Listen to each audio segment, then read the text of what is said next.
She was attacked by what appears to be essentially a robot. Do you want the Star Wars trilogy and the mythology to go beyond your lifetime? No.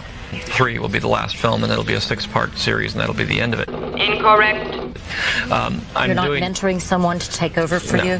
No, it's... Automatic defense procedures initiated. There may be other venues for it, but not in the theatrical release. Affirmative. I don't want to have it just sort of turn into Star Trek.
Hey everybody, what's going on? It's me, your buddy Admiral Teague. It's good to see everyone out there as people start piling in for a slightly later, but now more or less normal start time. We're maybe even going to coax it all the way till 10. I don't know. That was when the old show started, as far as the Star Trek show on Saturday. And right now, this is what's going on. JT Kirk may be in the chat, but he is afflicted by a pretty bad case of Retellian flu, or as we call it on this planet, the norovirus. His son had it last week. He was hoping that he would get lucky, but seems like the old Noro got him. We already had a guest plan for this week. I'll introduce him in a moment, but the other thing is Sean Carter scheduling internet and life right now, struggling with all three. He is doing a sort of like unicycle ride while spinning plates, as we all do. So right now it's me, and with me, you know him. You love him. He's one of you. He's one of us. He is a Star Trek fan. He is a fan of pop culture. He stands up for all that's right and good in Star Trek. He is RRTNZ. Welcome to the show, and great avatar, my man. It's Chuck Norris, Miami Vice style. I can reach any star. Sing with me. I've got faith. I've got faith. I've got faith. Faith of the heart.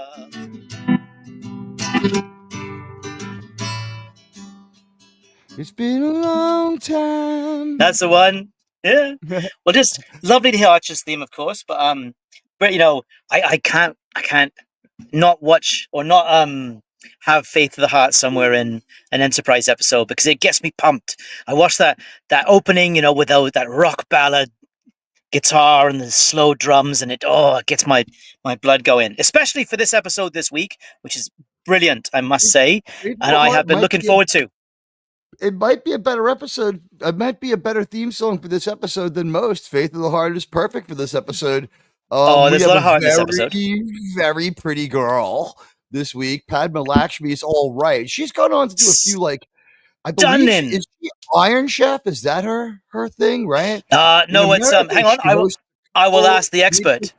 Top What's model. Padma Lakshmi present? Hey, DJ White Eyes. I am Top so Chef, I think. Top Chef. Yes, I knew it was one of those. My wife shows. is the expert on cooking shows, and she's asleep in the background, so she just mumbled that before she passed out. The sleep learning is real for all of us. I learned about it a little bit. Lister likes it. Not Lister. What's his Rimmer? name? The other guy, Rimmer in Red Rimmer. Dwarf likes it. I've been watching a lot of Red Dwarf because I'm going to do a stream with Northern English Bastard. And He's a good lad. he's like, pick your favorite up to series 7. I'm like, shit. How many episodes per series? But there's only like 5 or 6. So it's like there's like 40 episodes tops of Red Dwarf. I like them so much that I jumped right in there, and I'm just watching them right through. However many I get through, I'll pick my top 5 of them. I'm watching 2 or 3 a day though. It's very pleasant, and it's only a half an hour. By the way, Lavistra, welcome. Please do like the stream. Hello. I am drunk on the power of being the admiral of this fleet. It's nice to be here. Guys, set your phasers to stunning. Get ready for the bot swarm on the final frontier. Who knows when that will happen? Jonathan Hancock is here. Hello. Guys, did Tony finish up? If Tony finished up, maybe everybody from over there could come over here. Otherwise, when he gets done, people can come by. But if you're here, you're here. We have an episode, and we salute John the Beagle Dad. Hello, John. Here that I originally watched this with a Star Trek creator that's familiar to a lot of my Star Trek people, but maybe I know you didn't know him, but you know what? I did this one with Bird of Prey 5, and we spoke about it for a while on his show, and it was a lot of fun. And we were I remember having a great conversation with him about it. And you know, there were a couple of moments that I would consider highlights that I just jotted down that I would share with our friends out there for a moment. So, you know, we can remember our pal, Bird of Prey 5. He was a great guy. He was also from Queens. So that helps. That absolutely helps. And this was when we started explaining about how we felt about New Trek and how we felt about watching this episode of Enterprise by comparison. And you can see that he wasn't too far from where we were. And you know what? I need to stop sharing and get off that. It is so confusing to queue up and share from across streams. It really just is. Let me see if I can't get this one right. This is the Bird of Prey 5 stream, which means I have it up somewhere. Bird, where are you hiding, Mommy? Here we go. All right, guys, this is a conversation that I had with my friend regarding this episode, and also, hey, the weather in Queens, because what could be more interesting to people from around the world? Here we go. This is a distant replay. You know, he's live from the Nexus, right? And Mama Pray, if you're out there, we love you. You are mom to the greatest Star Trek mind we knew. Here he goes. Strange New Worlds, which will be premiering late tonight, the overnight hours. Does Paramount drop at 3 or midnight? I don't even know. For us in for New us. York, 3. Usually it's supposed to be 3 a.m. In practice, it usually gets up about 2 a.m. Maybe we should be clear. We're not from New York. We're from Queens. Don't mess with me and Bob 5. Did you get hail today? No, I just got back from Philadelphia, which makes Queens look like, you know, the French Riviera. Yes. I never appreciated the fact that they sometimes take away the garbage in New York more. Earlier today, I was on the Queens Reddit too. I got some hailstorms came through. Bayside got hit. Long Island City and Bayside. I'm pretty close to Long Island City. I'm in Western Queens. Oh. Yeah, well, I'm on eastern side of Queens. Well, I grew up in the town next to Belmont Park. All right, there you go. Bird of Prey 5 back vicariously for a moment, joining us. We'll have his thoughts after the episode 2 for a moment if we have time. But it was fun to do this one with him, and you know what? Hats off to the great Bob 5. And did we do the old StreamYards disappear? Yeah, we were here, but we weren't visible. This new StreamYards ripple has been going on ever since the last Windows update. And I don't know if it's them or Windows or whatever, but hey, hello across the many realms. As I look back over my shoulder to keep the runner on second, we don't seem to have any problems with as far as X interaction. There are people watching over there, but the X interaction thing, I'm still trying to figure it out. Does Critical Drinker bother going out on X? I don't think he even does it, does he? I don't know. He gets pretty massive following on YouTube, so I don't think he needs to. I mean, I don't think he needs to either. yeah, No. I don't think he needs to. But yeah, what a great episode we got this evening. It's like the Princess Bride of Star Trek, almost. I felt that it had some DNA of Elaine of Troyes, but yeah, I would Probably. agree. Well, there is a sneaky As You Wish in there. It's not that he's infected with her tears. Honestly, I didn't have time to rewatch this one, so I don't have my usual prep with the price of gas and O2 and what the number one movie was. But I don't know. It's only been a couple weeks. I'm gonna guess that 8 Mile was probably still the number one movie, and that Spider-Man? song Spider-Man was. I think Spider-Man had finally started to fade, but like if 8 Mile had a bad week, Spider-Man might have come back for a couple of weeks. You got a really good point there. Spider-Man could have like re-happened for a little while. That was in a different time where like movies were in general better, but like there were enough movies that at a certain point the movie would reach a situation where if there was nothing else going on, a movie that had kind of fallen out of number one could kind of come back. It didn't happen regularly, but it happened. That never seems to happen now. And I guess people were so because people are glad they're gone. Yeah, when Captain America, the Falcon Soldier, dropped out of, I think it dropped off the box office this week, and like I don't think there'll be an outcry of people. Oh, bring it back! I was looking for my tickets to go see, and I'm going to do this on behalf of the community and not because I like it, but I'm going to go see Fantastic Four, where the Thing looks like chicken wings. And hey, 1969, and Lombardi 1969, and Wes Cagle, and Jonathan Hancock is out there, and DJ Play Nice is out there. Jonathan, nice. I said hello to you. Jonathan, the crew assembles. Yes. You know good to see you, lads. Mark Harkness is here. Everybody's ready for some Star Trek. And there's enough people here who flew with our other captain. And when I rewatched the show, you were one of the people that Clobby thanked at the end of the show. So you were familiar with the old show too. Who, me? Yeah, I remember you getting. I used to tune in all the time. Talents.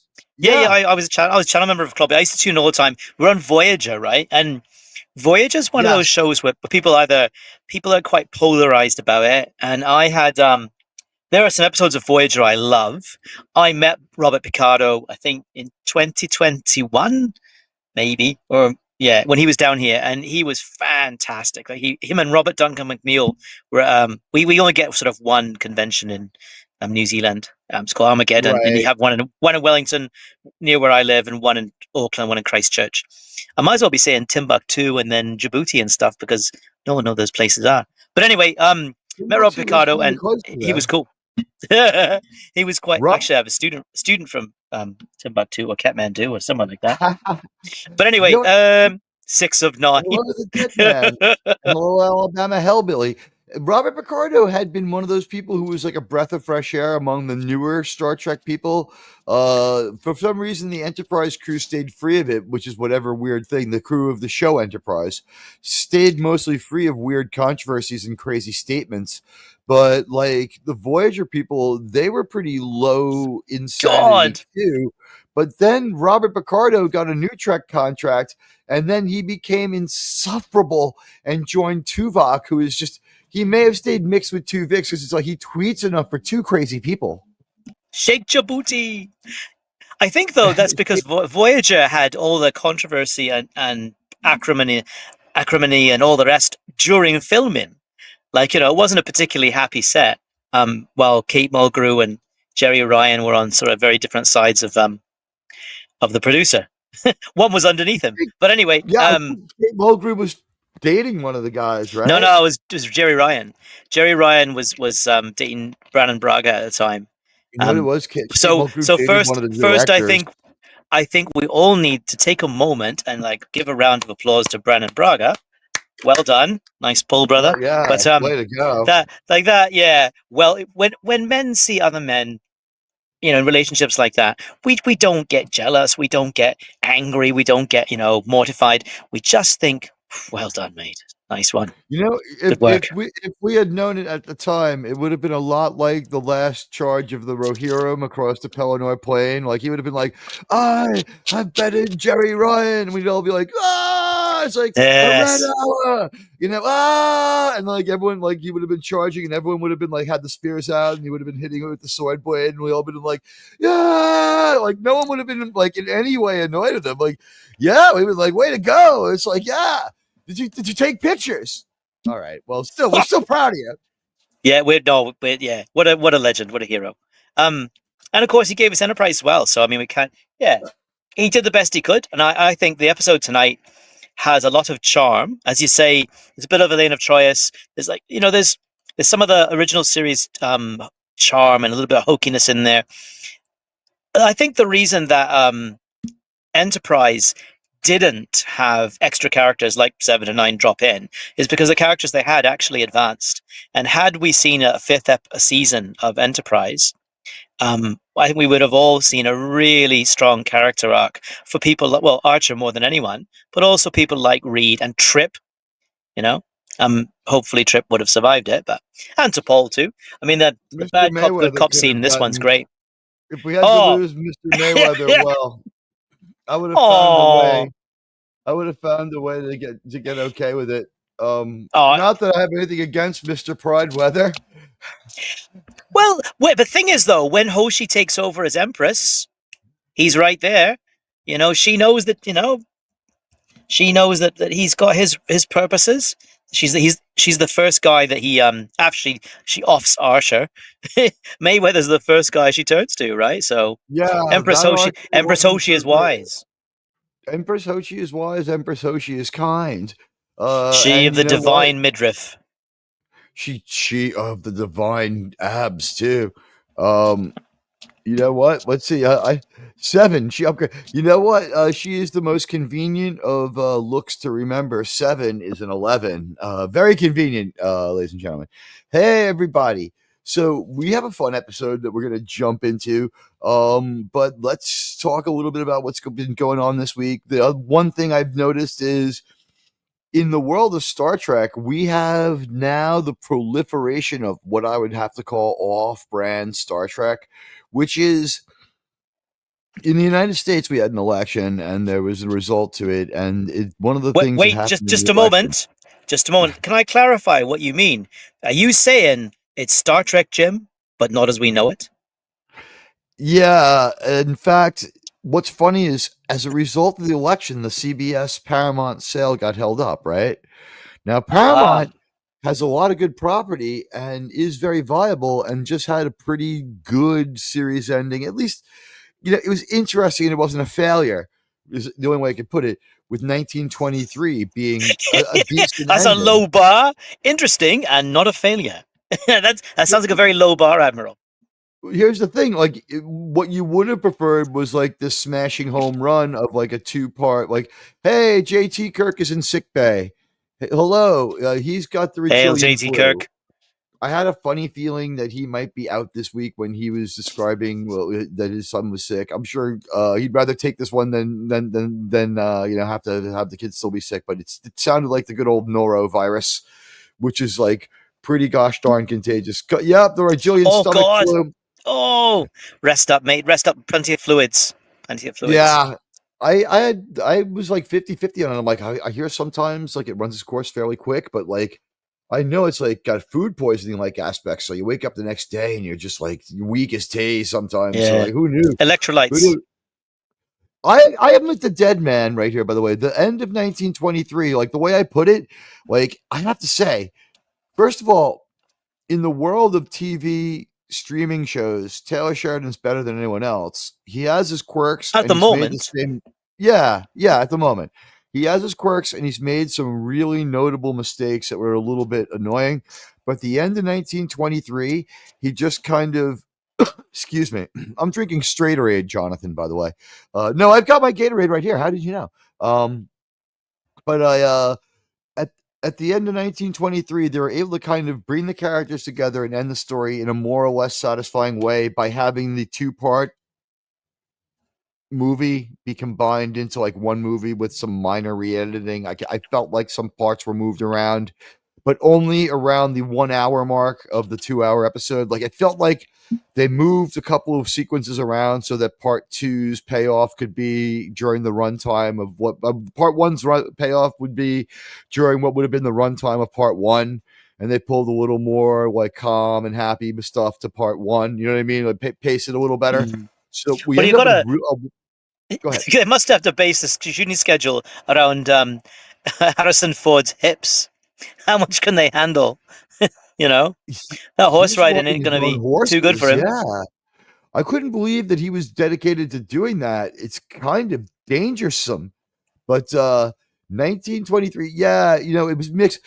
John the Beagle Dad was like, I've had enough during like the finale because some of it was like really great. There was a lot of brutal stuff in it. It was like some of it got really violent. There was like this hopeless arc to it. What they wanted was I kept using in my video reviews, and this was the cool thing. Everybody did Daredevil, right? And hey, Big Dave Indeed. K, hello. Big Dave Everyone K. did Daredevil, and Daredevil's probably still bigger than 1923. But I feel like Do you reckon? what's going to happen is that there was like a diminishing return with Daredevil, where less people cared about the show, and more people like really by the end, people were only watching it to enjoy like the punditry. You know, it was Yeah, you like got the a point punditry there. that was kind of selling it. If Disparu's doing a show, I'm going to watch it. Like I'm going to try to catch Velma if Disparu's watching. I'm going to make sure they don't get credit for the view. I'll sell the high C's, but you know what I mean? It's like I'm going to find ways because Disparu's hilarious. And Disparu, I think right now seems to be the number one person kind of pushing Star Trek around a little bit, isn't he? He's like looking for maybe a battle on his terms, to which I say my fleet stands ready.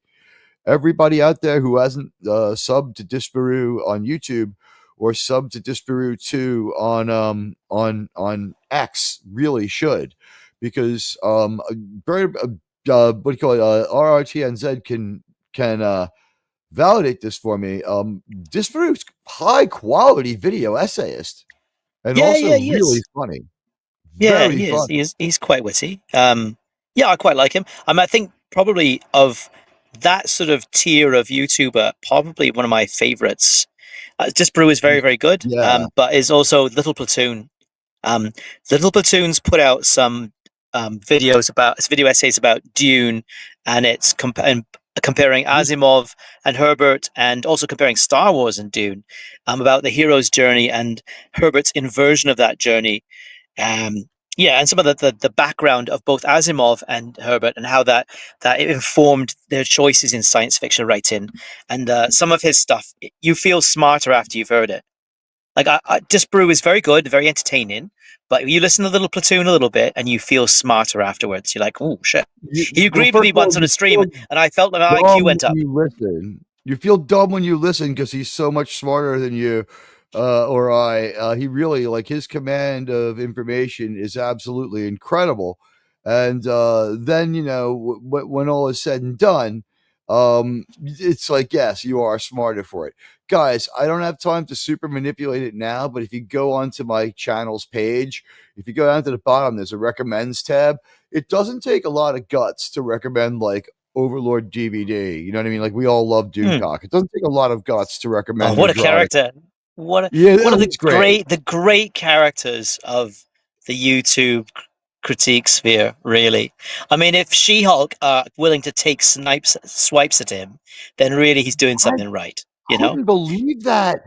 They so misinterpreted what was going to happen with him because they were setting it up to be like a confrontation. I guess they were hoping for a confrontation. And like, I think what happened was he watched the first episode and goes, it didn't really interest me. And, you know, like, I'm going to take them at their word this time when they say this wasn't made for me, and just kind of say, perhaps it wasn't, and just move on. I mean, I'm not going to watch it anymore. And then, like, whatever, that show runs, it's like 8 weeks or whatever it was. And like, all of a sudden in week 6, this comes out of nowhere. And it had been dependent on him continuously attacking the show to have any teeth. So it wouldn't have been good anyway, but it's a complete whiff. And it ends up being, you know, a boon for Doomcock, which is hilarious. Indeed. Strike me down with all, you know, with all of your hatred, and your journey towards the dark side will be complete. and he really did sort of complete their journey to the dark side. I got to give it to him. You know what? The fact, God, Are you oh, okay? ah! I was in the, I was watching, Transporter accident. Stand by. I was watching the beginning of. I've got to turn the sound off. I don't know what to do. I can't Can I rewind it? You can't rewind the coming attractions. Guys, you have no idea how bad Strange New Worlds looks. This is part of the coming attraction. No, I don't. And I don't want it. Oh. Did you have to show us that?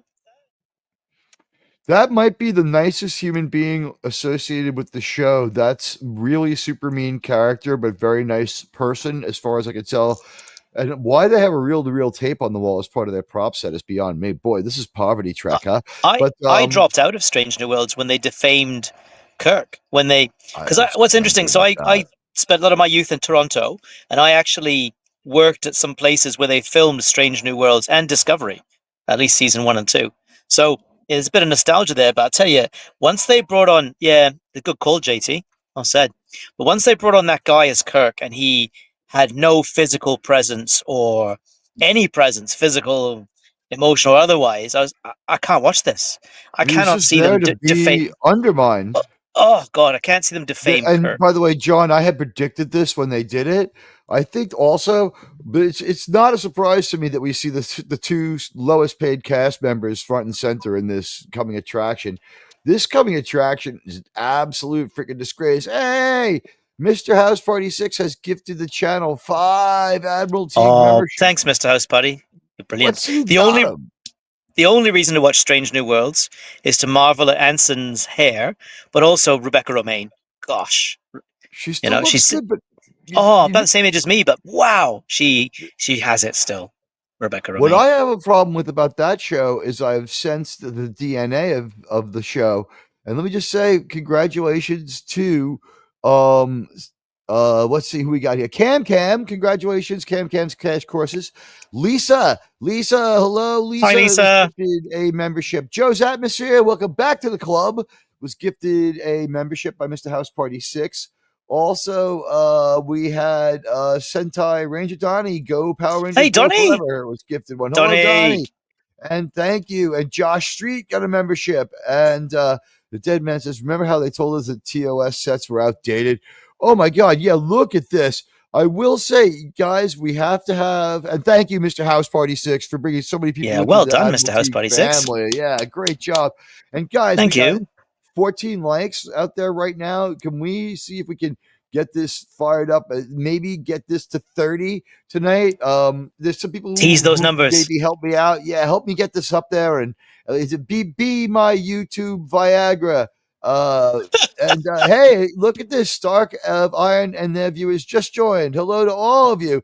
It looks like he did find a way to turn on that feature. We've got that enabled both ways, so I can raid him and he can raid me, and we're all in this together. And we're all in this together works a lot better than how other people seem to want to do it, which is every man for themselves.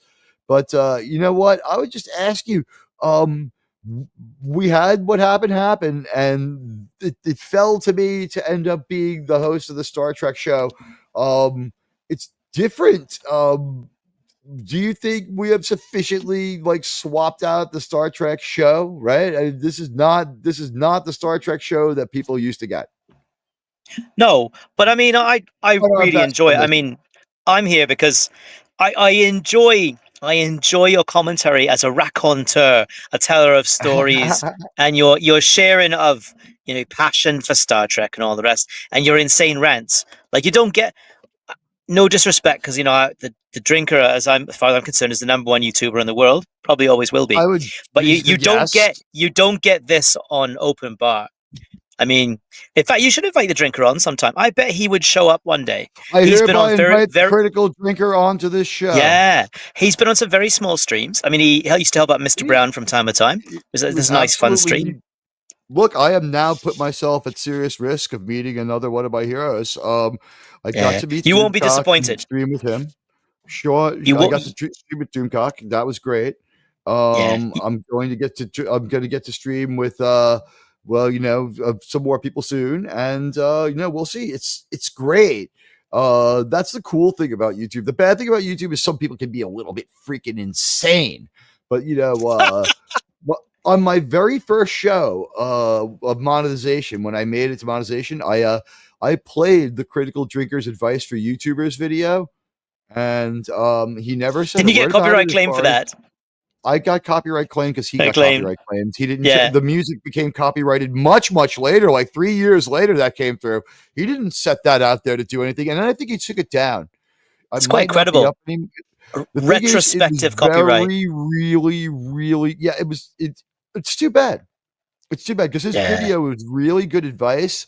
And after it was over, I said, I pledge myself to your teachings, which I'm sure he would get the reference. I tell you, if I ever decide to write a novel, he put out video on how to write, how to get out a novel, how to get published, stuff like that. Now he was the one that drew me into the spheres of YouTube that I wander around these days. So yeah, in terms of his content and his influence, yeah, he's tremendous. And as I said, a really nice guy. And what you get with the Critical Drinker is, of course, there's a persona which has become less over time, but as well, in terms of being down to earth, being very genuine, very friendly, all the rest, and not. Oh, that's really good news for John the Beagle Dad. But yeah, he's a good guy in every way, and it's real. But John the Beagle Dad, congratulations! That's fantastic news. I jumped into the middle of a drinker member stream, and it was like 35 people tops, and he was just talking and exchanging with everyone and being extremely friendly. And hey, you told him who Admiral Teague is, so no one can say that critical drinker doesn't know who Admiral Teague is. Yeah, thank you for that one. No that was problem. Flattering. Well, I think open bar gets a bit stale at times, and it needs the infusion of new people. So I have some friends who appear on there from time to time, like Dark Hour, who's a really nice guy. Lance has been on there. Lance been on there. Luke, who's Northern English Bastard, and of course Chris. You've got to stream with Chris sometime because he's in New York as well. Blue Collar Loser. He's a great character. I love blue collar stuff. Yeah, he's in New York too. You should get in touch with him. You should get in touch with him. North of the city, so I might have to fight him if I met him. But if I only see him, I won't have to fight him. It would be butterfly knife versus switchblade. In Queens, we prefer the butterfly knife. Let's see our wow, we have 16 votes already. You guys have opinions on this one. And you know what? I don't like that YouTube gives me the top chat. It is more important. And thank you to the Stark of Iron people who came by. It's more important to get the live chat. I don't differentiate my viewers as top and not top. And let's see, 6% A, 69% say B, 12% going for C. That doesn't leave a lot for D, but let's see. You got a question there from the Lord of Markness, the Prince of Markness. 12%. Let's see. What do we have? You had a question there from the Prince of Markness, Mark Harkness. Oh, let's see, Markness. What does Mark Harkness have to say? I'm looking through the comments now. May I nitpick on the topic of Strange New Worlds? Go for it. Strange New Worlds is tough to nitpick on because its flaws are just so gaping. Yeah, I mean, here's the thing. I mean, you can try to nitpick about Strange New Worlds, but like, what do you nitpick on? It's like after we drove 2 side-by-side semi-tractor trailers, one of them 360ing as it went through the plot of Strange New Worlds, we're going to nitpick. There's just nothing there. Like, you would need something so much more substantial than they have ever given us to nitpick. These are like major, just huge. It's sonar. The Necrid expanse. Yeah. Sonar in space. And it's like, they're like, oh, they had sonar in space in old Star Trek and nobody complained. And like, you watch the references like photonic sonar online.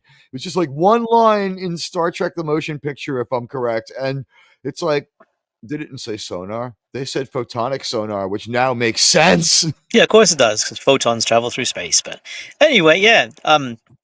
It doesn't matter so much if they work or not. You know what I mean? It doesn't have to be the greatest scientific explanation every single time. It has to be. It just has to pass the LOL test a lot of times in Star Trek. as long as you are doing enough things that are relatively scientific and not having ongoing crazy stuff, like an episode of Star Trek can hold up to a little bit of non-scientificness, like the fact that they're walking on, the ship's floor with no gravity boots, and the No. artificial gravity and the inertial dampeners and all the things like that, and chairs flying around the bridge of the TOS 1701. People can stand by and enjoy that as long as you're not just like being just ridiculously obnoxious and like trying to spike the football on the fact that you can be anti-scientific, like just showing you've missed the point of Star Trek. Because like then when they get into something like how they do travel space and time, it may not ever be possible, but it's like hypothetically not impossible, and it's an interesting enough sci-fi like space travel device that it's so strong that it survives being reduced in half when you can only go to warp 5. Can I be honest? Get there just in time? Can I be honest with you? If Strange New Worlds had not included any legacy characters, like if they had set it before Kirk's Enterprise and didn't have Spock, How about have no Enterprise? Chapel, have it just be some other ship, different like ship, the Enterprise, either in the future or in the past, like and they ignored the legacy, I would probably just check it out for entertainment value. But the fact that they have to brutalize Spock and Nurse Chapel and all the rest because they have to they hit canon with a bulldozer, on a weekly basis. I can't countenance that. This is their Captain Kirk. No, it's not. It's not Kirk. It's not Kirk. It's a strange new Kirk or Cuck or whatever. He's horrible. And Woody Allen would call him. What is going on? Woody Allen would call him was it a mockery of a sham, of a travesty of a mockery of a sham, of two travesties of a mockery of sham of Captain Kirk? I think Keith Richards called Led Zeppelin that when he was like telling Jimmy Page he was full of himself. Yeah, your band's a mockery of a sham as well. I just imagine that. What? You are looking at strange new Kirk. Cuck. I like how in last season, Captain Kirk, and Khan's descendant, as I don't know the character's name, so I call her Connie. And by the way, she put out a record. I'm sure she's lovely. She seems nice. They bind down her boobs. They're nice. They're nice. She's very pretty, actually. When she's not wearing the uniform and looking really hot, she's very pretty. Boobs. They strap down her boobs and they give her the most masculine pants, and they double her from behind with a man. Wow. Why? No, I don't know about that. Why? But I mean, they would. They would. Why? You know what? Because the show is made for male gaze, not for the male gaze. How's that for a reason? That's mad. This is just. Can you believe? That was a very nice pun, though. That's one of the best puns I've heard this week. You know what? I'm going to advance this just a little further and see. All right, so their Captain Puke look. We've seen Puke in this look before. This is his. I guess they're going to try to cross pollinate it back to Section 31 and pretend like that had meaning. Good luck with that one, guys. The Strange New World. Oh, look at all the new adventures. Will we leave the ship this year? Will we leave the ship? Oh no. Oh, RRTNZ, have you any idea who this horrible, villainous creature is? It's not the Squire of Gothos, is it? Yes, it is. You're kidding. That's Trelane. God.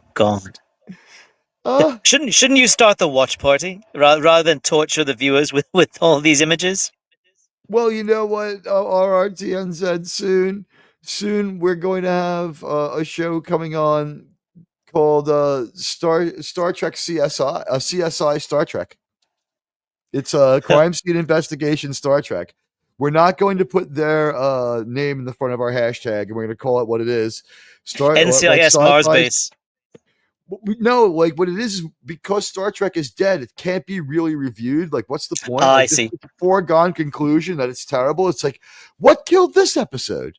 That's kind of what Sci-Fi CSI is going to be, and we're going to try to bring it to you on Friday nights, probably like around midnight-ish, and we'll watch it and then we'll review it, so no one else has to. But the idea that this is the Squire of Gothos, it's so upsetting to me. It's just it's nonsensical, and you see this, and it's so disrespectful of Gene Roddenberry's vision that this would be the Squire of Fire of Gothos. It's Gothos. like, Yeah. how dare you? Exactly. All right, well, guys, this trailer is only 30 seconds long, and it's just filled with terrible, like bad. Oh, they're saying they're going to bring us more romance. By the way, here's one of their CGI shots. This is as much CGI as you'll get in the season. It's obscured and weird and bad, of course, because it always is.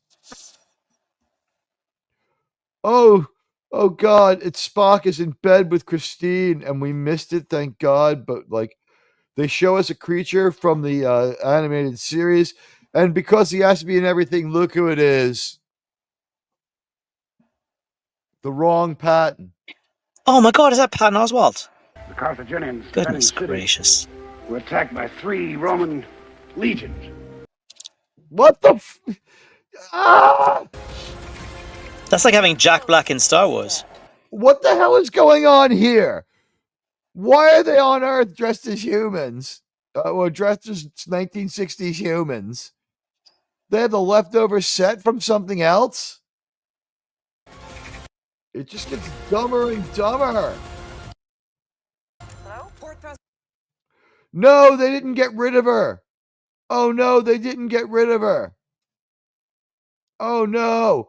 By the way, I feel so bad for this actress, Melissa Navia, and why this is going on, I don't know. But you see how her hair is not shaved up quite as high as it is every other season, where they have it shaved up all the way to her temples. She must have negotiated really, really hard for this. Listen to this poor woman on the right. Melissa Navia was on another show and was really liked by the fans, and she was going places. She's really popular, and she signed a 3-year contract for Strange New Worlds. What do? This is as far as I can tell what happened. Season 1 doesn't count at all because it's part of Strange New Worlds. So that works just like, here's some money, but you still have 3 years left. And she's like, oh, well, it's Star Trek. I'll be okay. So she goes back and she does her other show. In the middle of it, she finds out that they don't have any money to do Star Trek. So what they're going to do is call her back whenever they can pay the other people. Because they can always pay her because she doesn't make much. She would just wanted to be on Star Trek. So she has to keep getting this crazy fucking haircut. And then I started following her on X because I followed all of them for a while until they got too insufferable. I'm not going to unfollow her.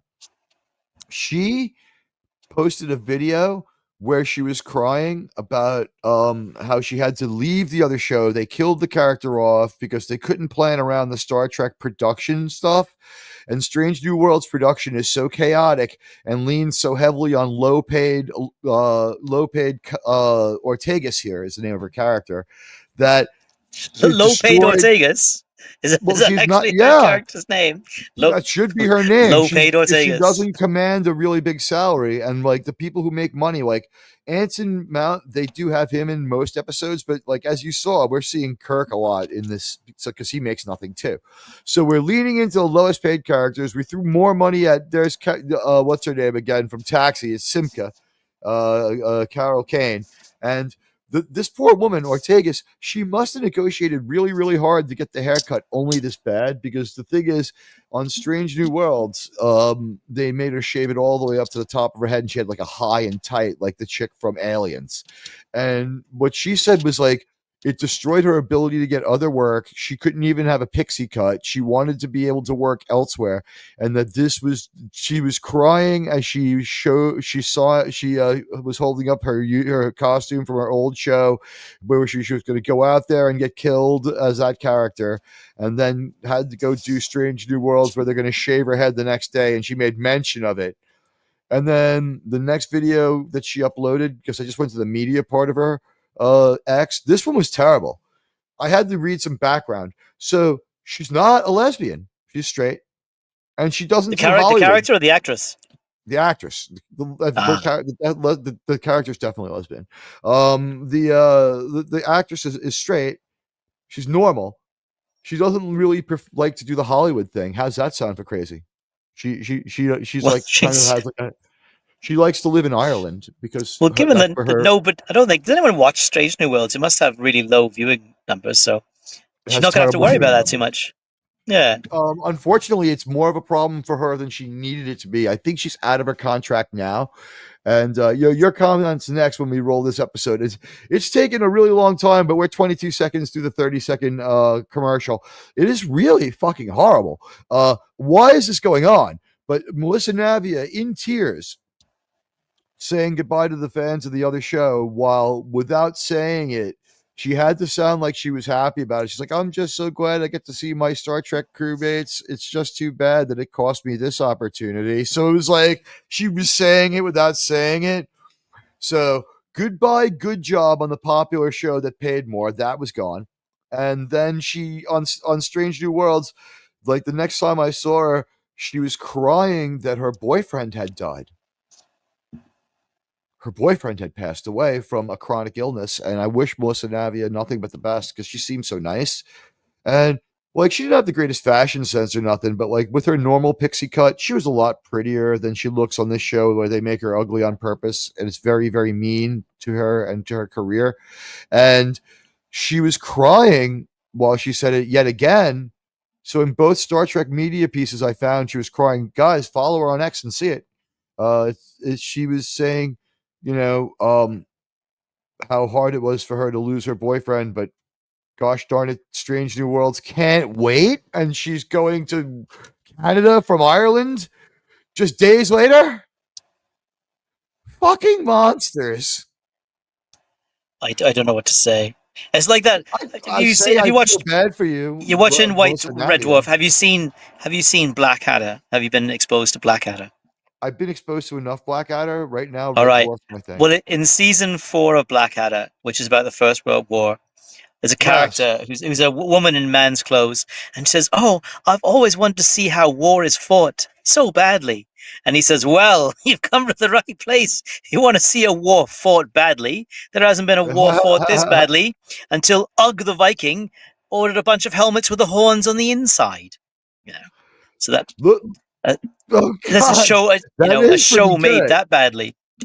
It's a show made so badly. It's a show made so badly that if these were the World War I Germans, the helmet would be on the inside. The spike would be on the inside of the helmet. On the inside of the helmet, yeah. Pointing down. This is how they make that poor woman look on the show. And by the way, when she was making the second video about how, like, I guess work will be therapeutic, like, she was really, this time, like, she was being pretty damn snide. Like, she was upset. She didn't want to leave and do this right now. She needed like a couple of weeks. This was someone she'd been with for a pretty long time. They weren't married, but it was her longtime boyfriend. She moved to Ireland to live with him, and she was happy there. And she was talking about how much she loved being in Ireland, and that there was a comfort to being there. And now she's going to leave to go to good old Vancouver, and she was going to. Somebody film it because they did. Are you sure? Yeah. Because they did. This production facilities they used, especially for Discovery, was Toronto. Okay. You know what? It is Canada, so maybe it's Toronto. Sorry, guys. My there's about 3,000 kilometers difference. It's all in Snowbilly land. But as we can see here, this is like how they get right in there to try to emphasize how bad she looks right here, and like we have less than 5 seconds left, so. All the actors. Who owns so Paramount used to be owned by Viacom? Who owns them now? It's so hard. We're back. All right. What happened is like they spun off themselves into a TV and movie division. And guys, go ahead and pile into the theater now. It's fine. We're gonna play the episode, but like I have to right now put on the oppressive English subtitles. There's nothing else I can do. I wish. I had to teach RRTNZ a few phrases in American. He's getting by in his second language, so let's be kind to him. It's not easy. And here we go on 3, 2, 1, guys, and action.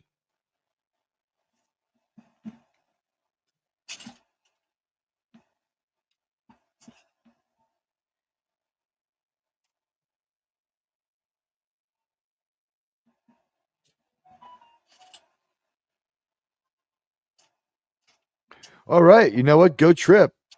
He's doing that Is that- Southern is man that- thing. Is that stereotypical? Is that a stereotype? No, Southern man no, with a not harmonica. really. The Nobody Southern man with knows the trouble I've harmonica. seen. I think if you're both Southern and you've done time in jail, you would play the harmonica. Is that a Cool Hand Luke throwback? I guess. I mean, Mick Jagger plays the harmonica, and he's been in jail. That's true. Neil Young, he plays harmonica. Yeah, but Neil Young doesn't have the courage of his convictions. I don't think he's ever been in jail. Bob Dylan plays harmonica. He plays the harmonica, plays it pretty well. Let's He see does, who's- actually. He does actually, yeah. JT Kirk, take two and action. She's a tenor. What are you talking about, Tegas? She's better looking when she's allowed to have her normal haircut. I honestly feel personally bad for the actress after I saw that she was actually an okay person. It's how she's written, though. Like, that character Written is horribly. written as, she's written really badly. Like, personality goes a long way with me, right? So It's like they said in the character, Pulp she's Fiction, man. written as basically her function is to sass the captain and sort of undermine his authority. And like, Well, she's everyone not smashes the captain. she's Even not as Uhura bad has as a few things to say. oh god, she's not as bad as Tig Notaro on Discovery. Like, she was such an obnoxious character. It was very You know, difficult to watch Tig Notaro scenes. she was an asshole to everybody all the time in every way, including the audience. And it's not her fault. She was written so horribly.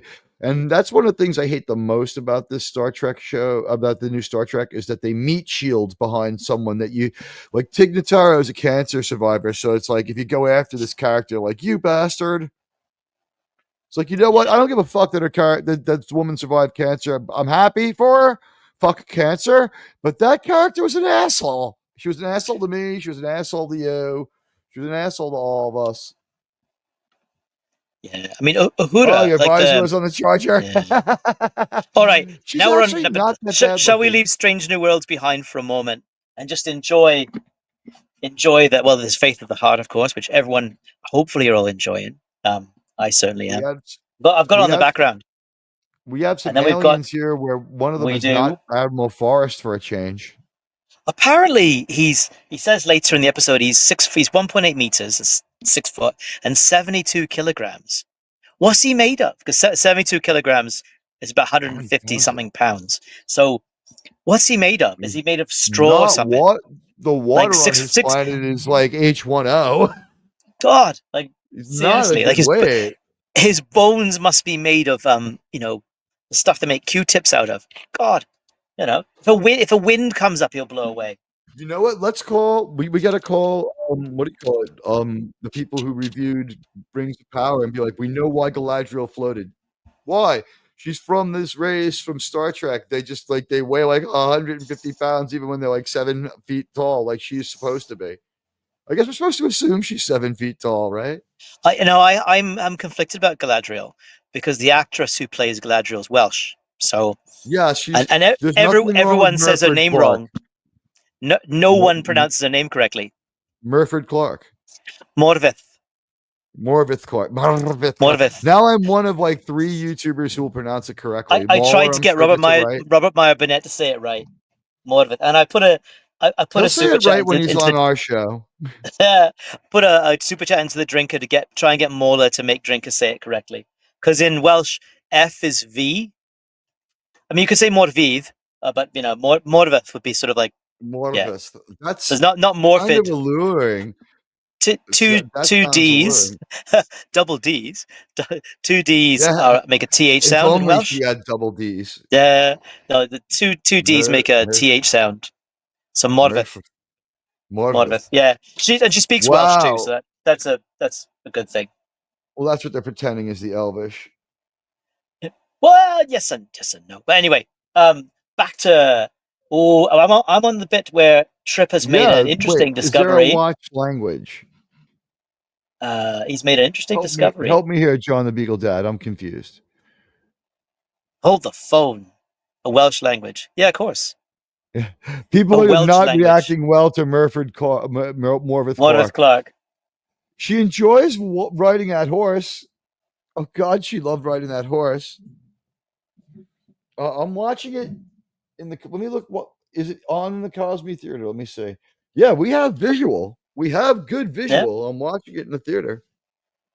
John the Beagle Dad, tas y ti eisiau, dwi'n gallu gwneud y streamer holl yn iaith Cymraeg. Because I speak Welsh, so there you go. I can do the commentary in Welsh if you want.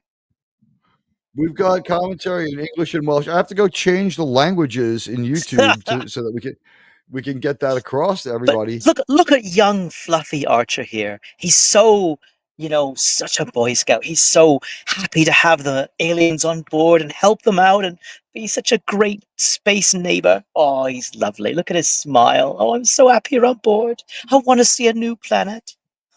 Yeah, just wait till season 3, mate. There is a second Jonathan Davis. Oh wait, Jonathan Davis and Jonathan Hancock. That's the joys of being dyslexic. Khan's crew. I don't know who these cats are. Khan. Well, we're gonna get a Khan origin story. I think it's next season. Hey, thank you for those. We love. Oh, hang on. Robert Myburnett was talking about that. Apparently, is it a radio program or something? And it's starring Naveen Andrews. Like him, he was great in Lost. Did as they Khan. grab up the scripts that were laying around for the SETI Alpha 5 show and just make them into a radio play so that we get the story anyway? I can't remember. I was listening to Rob, and he's a great guy, but he goes on a bit. But great guy, very nice. But you and he would be a fantastic stream because you're both raconteurs, right? You both tell a story. Great if he came on. Come on, Robert Barnett. That would be great. He's good lad. Just because I had it out with your stands doesn't mean I don't like you.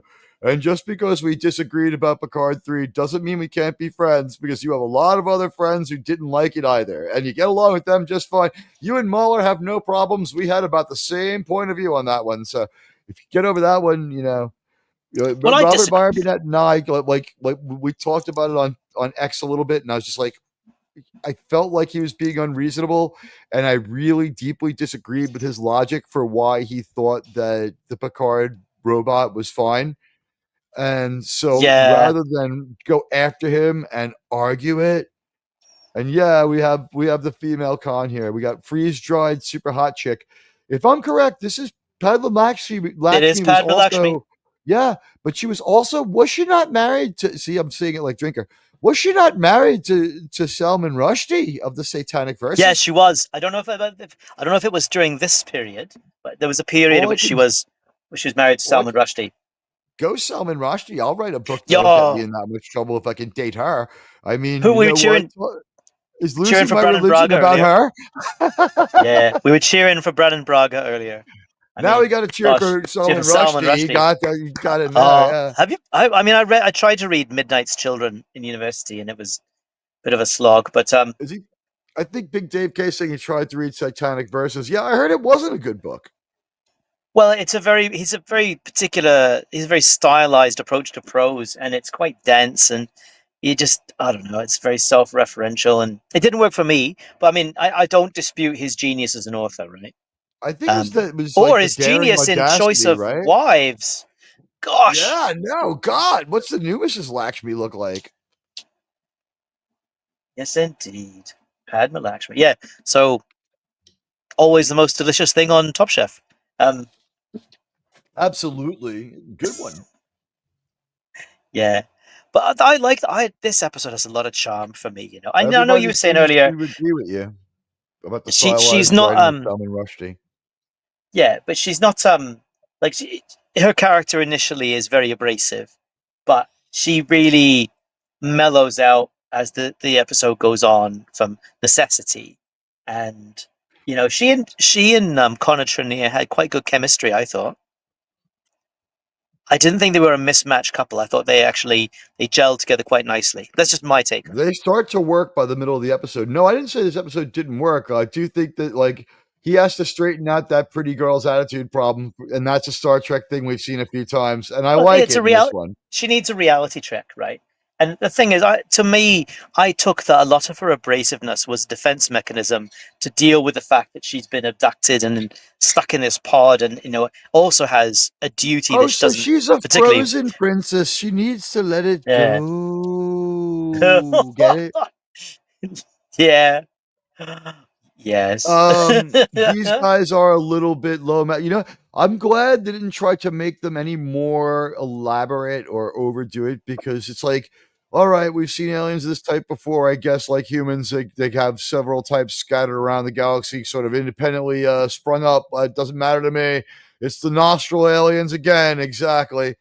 And I'd seen them enough that I'm like, all right, it doesn't matter to me that a sister species or this species is out here.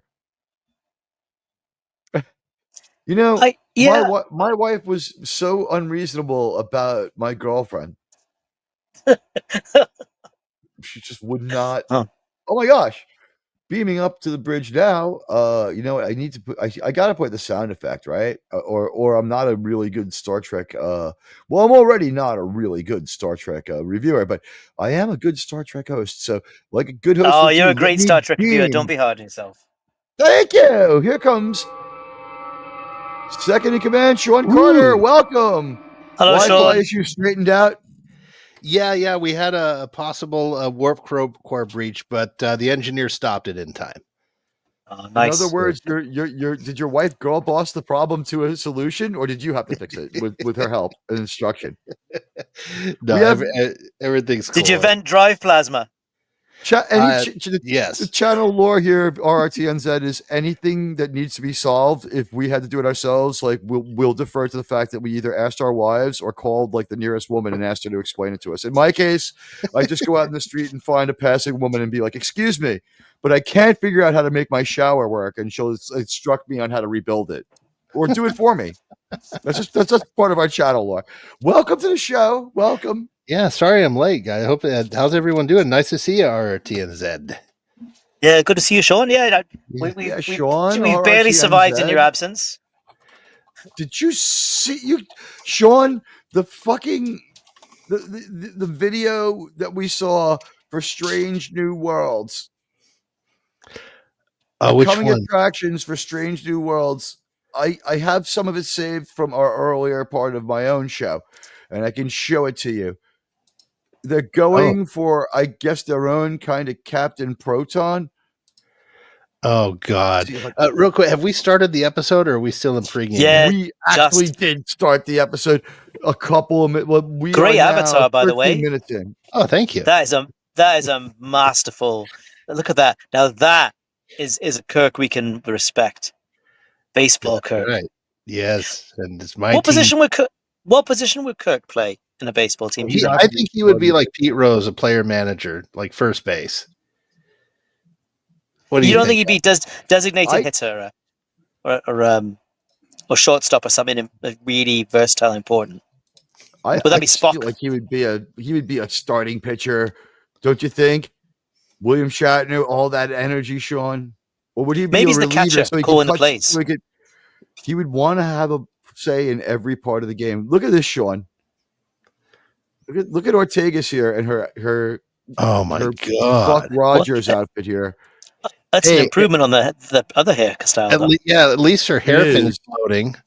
No, they did it to her again. And by the way, we need to actually show solidarity with the poor actress who did this. She's a normal person who is a heterosexual, who is anti-Hollywood, who lives in Ireland. And they're doing this to her because she had a 3-year contract and she's not done with it till this year. The shave up is less bad this year. She has more dislike for them than any of us, is my opinion. When her contract's over, she's going to be on this show. Believe me, Sean. I can't believe you're diverting attention away from Padma Lakshmi for this. She's got trill markings. I can't show Padma Lakshmi on our screen, so I can only say that Padma Lakshmi looks great, and she's kind of got like trill markings, but we had also gotten used to the heavy hairline freckling on aliens being an inobtrusive way to have them be just subtly different. Yeah, the freckles are a nosy ridge thing. So At least is the link? I'm looking for the Cosme link real quick. I'll give it to you. Hold on. Bend over short. I'll give it to you. I'd rather have to Paul, who's taking care of JT Kirk. Because we've got Dr. Pulaski taking care of JT Kirk. We don't want him going too soft. Here, it's in the private chat. It's also pinned to the regular chat. Boy, JT, the norovirus has got to be a bitch. I've had the flu. What it is? I've had the flu a few times, and the last time I had the flu, if it hadn't have gone away the last day, if it had gone 2 more days, I would have been like I was on the outer edge of this could be fatal. When it broke and went away. What happened to the episode? That Wes Cagel's. I don't see anything. Did we lose it? Did we lose it? Hang on. We will rewind 20 seconds. Stop playing copyrighted material. Yeah. Are they back? Oh. No. We got it back. Although, Sean, if the bots return, they're likely to say nice things about you and I while they're slagging off Teague. 3, 2, 1, and action from 14. Sean Carter and RRTNZ are just great. Teague, you suck. You know, I'd be okay with that. That is true. That was funny. I'd be okay with that. I'm just kidding. What I thought was great was my co-hosts not only stuck with me through that, but they spited the bot master, and they may have exposed the bot master a little bit. The bot master showed his head. I think there's a popular conception of the bot master, and I'm not going to get into the nitty gritty of it because I'll be on Tuesday at 3:00 explaining that. But the nitty gritty of it is this: if you really dislike someone, maybe just move on and work on your own show rather than watching theirs and being obsessed with it. It's not going to do you any good. And I said, I didn't ask Tony to do what he did. I spoke to him about what happened, but I didn't ask him to tweet out that people should stop dogpiling me. I didn't ask him to tweet that. Oh, did he? But he did. And who jumped in there and said that dogpiling me was right and good, but comic relief crusader? If anybody wanted to say like that was his chance to say I hate the guy, but you know what, that's wrong, and he could have had some honor, but he was like, no, Teague's just a liar because he doesn't get bot swarmed, and it's just like, dude, you're the one with a heavy relationship with bots. Tell us more. Preach on. Oh my god, it sounds like a supervillain origin story. Like a micro supervillain. This is like Kang at best. Anyway, that's look at that! It's insulation hosing in the background. I know. Look at that. But everything they haven't. Depot. Have they got a Tesla coil, maybe? Sean Padmalakshmi looks like the catch of the day with those fishing nets, huh? You know what? By the way, now that she's being really bitchy to him, I'm starting to get turned on, guys. She's acting like a Lawn of Troyes. That's what he was saying earlier. Before the beginning of the episode. Yeah. Look at that. Look at her posture, though. I mean, look at her. Her posture's amazing. Yeah, but her tears don't intoxicate you. Oh, doesn't need to cry to intoxicate me. She has the superpower of being a frigid bitch. It's just like, fuck you. It's all an act. It's all an act to get Trip. Always an act. To get Trip to fall in love with her, and it works. And like he's like, oh, fooled me again. Oh no. Whoever that woman is that Mick Jagger wrote "She's So Cold" about, he had a lot of sex with her too. Believe me. I wonder how tall she is, because Connor Trinity is he right on 6 foot? I think he's the same height as Bakula. They both dwarf T'Pol. T'Pol's on like a box right now. That's why she's not tiny, moving around. She is really tiny. So is Hoshi's maybe taller. Yeah, she's taller than T'Pol. You know what? I don't think she was on a box. I think she was just closer to the camera. That force perspective. Now she's on a box, though. This is not force perspective because she's like they're too close to each other. He's closer. I tell you, this show gave me, especially season 3, gave me a real appreciation for Bakula because I was never a fan. I didn't even like Quantum Leap that much. I know. Yeah, I was never a fan of Scott that Bakula. much, but I appreciated how he was thrown into these vastly different roles every week and delivered for us. I found him a bit wooden, but this show gave me a lot of appreciation for Scott Bakula. I love that he was that good. there's that one Quantum Leap that it has that best meme ever. It's him looking in the mirror and he's going, "I'm retarded." Yes. Yeah. And Oh my God! Do you know what we're all thinking of, don't we? I'm a dude playing a disguised as a dude playing another dude. Yes, Tropic Thunder, right? But you can't be a smart actor playing retarded. You got to be a dumb actor playing smart, being retarded. It's that speech from Tropic Thunder. Oh God! Yeah, never go full retard. Man. Never go. Oh, you're going to be demonetized now, All Teague. right, Sorry. we're getting applause. Well, I never Monetization turn on gone. We don't monetize these streams, and I don't care about the views because I want as many people as possible. Oh to my see Star God! Trek. I tell you, the censorship is out there is insane at the moment. So a friend of mine got in a little bit of, he had a car accident. I sent him a little bit of money through the internet. And I said, look, don't spend it on hookers and cocaine. And Facebook restricted my account as a result. Oh my God. They sent me a message, Facebook, your comment may relate to drug use and is inappropriate for this community. So all of a sudden. I put in weird on Facebook as a GIF, and there was like 6 choices, none of whom were Rachel Ziegler. And I'm like, what's going on with this place? It's like Facebook is where I go to find out that my friend's wife is pregnant. Congratulations.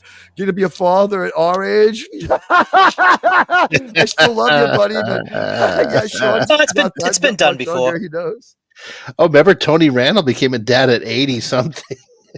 Steve Martin has like an 8-year-old. Fuck that. Gosh, he must. Steve's like 84. Yeah, but he can pay legions of people to raise it, so it's not a problem. That is true. Hey, stop using copyrighted material. Teague doesn't pay his co-host. The joke I told, which was true, is that I pay twice as much as what Doomcock gives them. Yeah. It's true. Let me get to the studio so I can light that up and thank Red Chisel all volunteered. Panelists are all volunteer. Let's get some more likes on that one for me because he really is hooking me up. Thanks for the $5, buddy. I hope you're feeling better next week. That Red Jillian flu, shooting through the crew, that has been quite the nightmare. I still can't believe this Melissa Navia thing. It's okay. Catch me up. Is she some princess or something? Or yeah. Okay. So here's the thing. She is frozen dinner for some guy who is a royal, and yeah, she's an aristocratic or noble of some world. First monarch. I don't know if it's just yeah. Okay. I was going to say I don't know if her species is just highly coveted by the other species, or if she has a real meaning. Because these guys are not exactly first class Uber for her. Well, but how many women could get scrunched into that little seat in that position and still have their stomach look great? You're true. And her legs, wow. Yeah. What a babe. And she's around food all the time, and she shows all that self-control. She's still all skinny.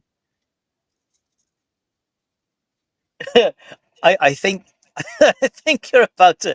You're not going to supplant Linda Park as the patron goddess of this channel, but I think that you're going to have to add Padma Lakshmi.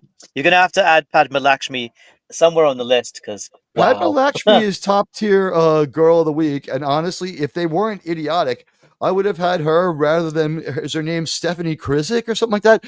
The woman who Archer keeps seeing where she's like, I'm the ideal woman. And it's just like, you're all right, but if this is Archer's ideal woman, we and Archer have to talk about having a more worldly life.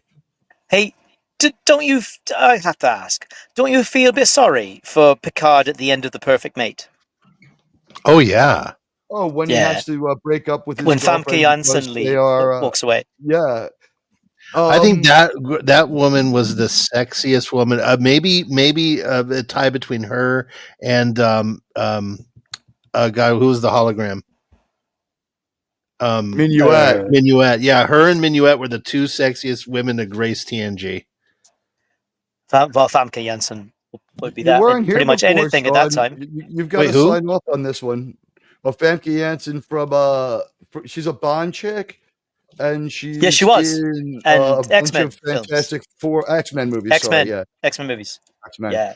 And she was at half her of those are peak made by then. the old Fantastic Four.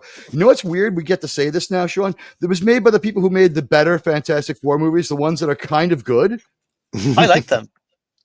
I don't mind them, but I didn't have the kind of religious outlook towards the Fantastic Four that so many of our fans here have. And also, I don't think that I think we're going to all be missing that Fantastic Four when we see the new one, because I'm going for the Community one. I'm taking one for the Community. Chris Evans and Michael Chiklis made those movies. Of course. Oh, I'll tell you what. Best Mr. Fantastic. You know why? It's Welsh. Why? Ewan Grufford. Welsh. Yeah, Grufford. Okay. Ewan Grufford. Welsh. I really did Welsh enjoy legend. his performance. Well, you've got to think it was in his second language. He did very well. Exactly. What was his first language? He learned Welsh later because he was patriotic or whatever. Well, no, his parents were Welsh teachers, so like about 20% of the country speaks Welsh the first language. So, wow, I didn't know that. You guys have more people speaking your language as a first language than the people in England. Wait, are you saying in New Zealand? No, in Wales. No, in Wales. Oh, okay.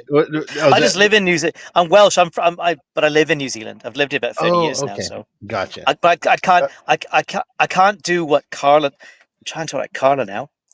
Because Kiwis, all their E's sound like I's.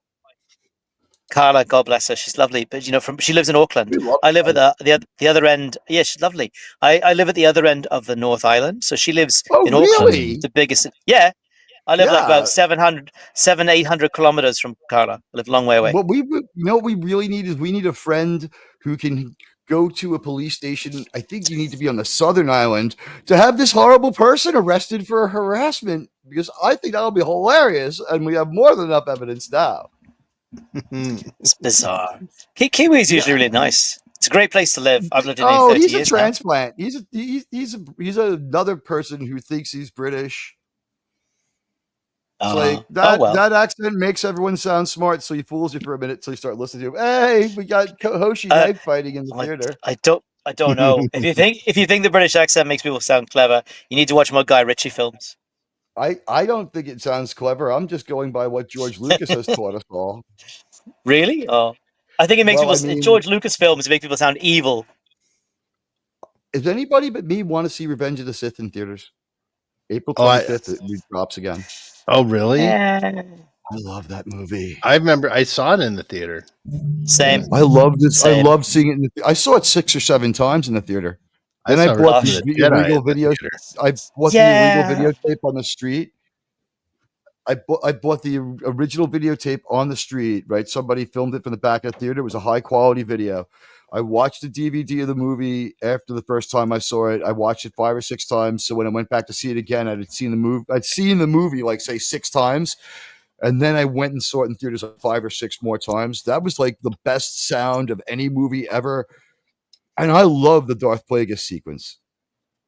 Well, Ian McDiarmid, I would say, is the strongest performance in the film. For a guy who's usually not good and sometimes very cornball. Yeah, as Palpatine. It's probably. I mean, some of the bits, no, you will die. Oh, that's terrible.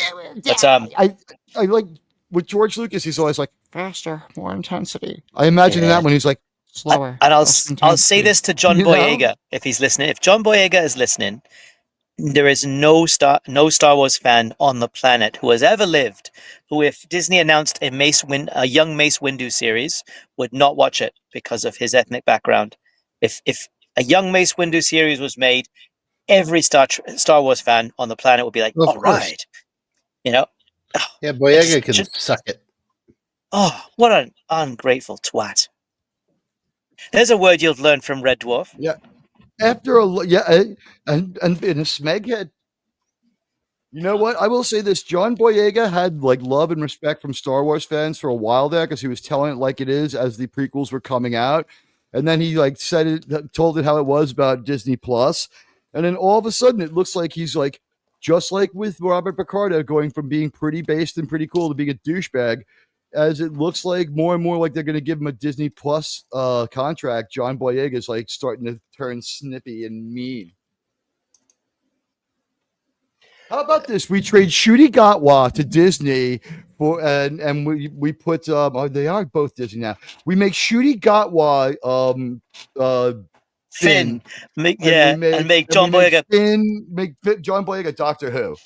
I'm going to say this now, if you don't mind. Go ahead. That I'll tell you what, with Doctor Who, I think had they cast Chiwetel Ejiofor as Doctor Who, the series would have a huge following, right? Like the idea of a black doctor there's nothing wrong with that. Chiwetel Ejiofor, a British actor with that kind of gravitas, and people all over the world be watching it. The numbers you'd go have through to the have roof. the writing be better though. The writing was I'll tell you what. In the one episode I saw could do stuff with that. It's not one good, episode but I saw was so very simple and so very cheap and so very stupid. But the thing was, it was so small and so cheap and so low tech that although the episode was very stupid, for most of it, he stood on a Roomba and talked to his companion, that it was the least bad one. And here and there were moments that weren't too terrible. But his performance and his way of playing the Doctor sucks. You know who I wanted, guys? I wanted Matt Berry, if you know who that is. He's known as Toast London to some. Hang on a moment. Hello? Yes. Hello, Stephen. This is Clem Fandango. Can you hear me? Fuck you, Clem Fandango, in your fake fucking name. You must have seen the parody video where Matt Berry screen tests for the Doctor. Oh God! No, I haven't. But he should. Have you not? I will send it to you. Yes, oh my God! Yes. Oh. Yes. If anyone hasn't seen Toast of London, there's only like 6 episodes. Watch them all. Watch them in order. It's about an out-of-work London actor. It's the only other acting credit of Daisy Ridley, but she only has 2 lines. And that's why they stuck her in it to get her SAG card for Britain or something like that. But God, she plays a stagehand for 1 second. You're like, wait, what the fuck? It's Daisy Ridley. But like, he's like an oversexed and underemployed actor. Underemployed and he's oversexed too. And like the episode 1 starts with him picking up a stalker. Trying to get out of this like sexual situation with you don't mind if I leave me sport vest on during sex, which to them means, can I leave my t-shirt on? Look, his undershirt on. In the Doctor Who screen test, he's like, he's confronting the Daleks and like, Doctor, you will die. Oh, shut up, Davros, you malnourished bullsack. That would be better than what we got. Sean, what were you going to say? Infinitely better. Oh, I was looking at the episode here. She's eating beef. No, it's like beef jerky or something. In every episode, we've never missed it since I noted it in Broken Bow. You know what I've noticed though? Like I noticed how like anytime there's an alien species female, even they shave their armpits. Yeah, it's quite a good CGI shot. Unlike Alex in 1923. Yeah. You know what? Anyway. The 1923 thing is that ending that was like a B- for them, that was beyond the highest A that they've ever done anywhere in Star Wars at all as a show, in a stream. That was 5 times better than The Rescue. I mean, I'm serious. It really was it was about 5 times better than The Rescue, the ending in 1923. And I had problems with it because the rest of the show was like A+. A lot of it. There was a few. I don't know. At the end of season 2 of Mandalorian, that final episode, I was losing my freaking mind. You got videos people crying. I laugh at it. People. No, you got videos people crying, and I was one of them. Sorry to shout in the mic. No, go for it. It's fine. We're not professionals here. This is a Star Trek show. We give away views for Star Trek for free. I was crying. Copyrighted content. Oh my God! It's Luke Skywalker. Come on. Yeah. So, I was glad to see Luke, and I was glad to see Luke being brave. That part was really good, but it exposes how, the amount of problems that Jon Favreau had keeping a secret to the point where he wasn't allowed to put it in the dialogue, but also his lack of creativity. Cara Dune is from Alderaan and only ever speaks about the destruction of Alderaan. So there in front of her is the man who avenged Alderaan, as well as the leader of her faction. She only ever talks about being a rebel to the point where she has a rebel tattoo on her face and another one up her arm for the jump trooper thing. And she's an Alderaanian supremacist and also like a rebel, like elite soldier. So when Luke Skywalker walks on and they can't have her say Prince Luke, which would make sense, or General Skywalker, which also makes sense. He's both to her, by the way. Let's remember that, Sean. He's a demigod to her. But how about this? Since she couldn't speak because the dialogue restricted Jon Favreau, if I can think of this, how come Jon Favreau can't? How about she salutes her goddamn military superior and the hero of her planet? If the greatest hero in the history of the United States, if George Washington appeared in front of me, I would put my hand over my heart. Well, I mean, So uncreative. is it like if he's not active in the military anymore, does she still have to salute him? I don't care. It's the way for John. Well, here's the thing. It's the way for Jon Favreau to have her have an appropriate reaction. For her to just stand there staring confusedly at the hero, the greatest hero she knows, and the prince to her planet. He's Princess Leia's brother. Am I right? He could be construed as Prince Luke. And you know what? There's some Star Wars. Leia was adopted into that family. She was adopted into a monarchy. Yeah, I don't know. Here's the thing. Well, although she was adopted into that monarchy, he is her genetic brother, not her adopted brother. Maybe he's a duke. Maybe Duke Luke. Maybe Duke Skywalker. Luke, Baron von Skywalker. Anything. Yeah. The fact of the matter is, it's the most correct form of address would be General Skywalker, sir, because he's the hero. And by the way, like they say, oh no, in beta canon they took care of it by saying Luke's name is kept secret. There were thousands of people at that medal ceremony, bro. Yeah, not like Leia or Gasma. It was broadcast on pay-per-view. Exactly. But here's the thing. Okay, even if he's not Prince Luke, he's still he's the sister of his sister is your princess. And it's not an elected princess. She's your princess outright. And you've got this Luke Skywalker guy. You couldn't have had her slam her fucking heels together and salute and have no other reaction than that to give away the fact that she had reverence for him. And this way because they salute, Han Solo salutes in A New Hope. She could have saluted him and not given anything away to Catherine Kennedy. So Jon Favreau, I've just showed you right there how he could have been more creative. He had plenty of time to think about it. We're gonna have sexy times. I was just about to say, I would just like to interrupt that tirade by mentioning that on this episode of Enterprise, sexual tension has reached its peak and is about to explode. We don't get shirtless Archer. We get shirtless Trip. Star Trek Enterprise, I think, has overall the most in shape crew of any show they did. Absolutely. And you know what's cool? It makes a lot of sense, and I like that the actors did that, because if it was the first multi-warp ship going out there, all these people would have to be in top physical condition. And I like that they do that. I really like that part of it. Admiral Forrest is left at home on Earth for a reason. He's an old man. Yeah, he's a little doughy. They got the right stuff. Yeah. No, but it really was a good detail that I'm glad, and the actors, man, they're all ripped. Yeah, I mean, I used to wear something like Trip's wearing, because I was on the wrestling team in high school, and I didn't look that good. Let me tell you, Trip's looking fantastic there. I got to ask you guys a question here on the Threshold planet as we walk around. We're gonna find Janeway's offspring with Tom Paris soon, but Sean, RRTNZ, do you think that maybe so far in season 2? We have kind of OD'd on beautiful girls, because we're rating season 2 is our poll, so I can't wait to go look at it. Oh, let me think about that for a moment. No. I'll put it this way: when I sold beer, I worked for Budweiser for a while, and one of the accounts I had was a strip club. This guy also happened to act in adult movies, and I asked him one time, I'm like, Brad, does it ever become just a job for you? Because I've heard some actors say there are days they don't want to work, and he just looks at me, he goes, Sean, I get to boink hot babes and get paid for it. Do you think I'm going to get tired of it? Yeah. Well, I don't have a similar experience, but I can say that, goodness gracious, no.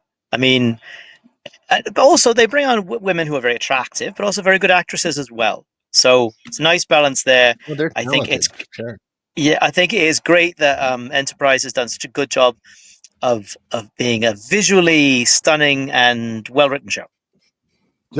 Great looking cast, like you guys said, and I admire your friend. I guess in his last life, he was like a World War II Congressional Medal of Honor here, and they're like, in his next life, he gets to be a porn star who works at a strip club. He's earned it. No, It's he like, owned the strip club.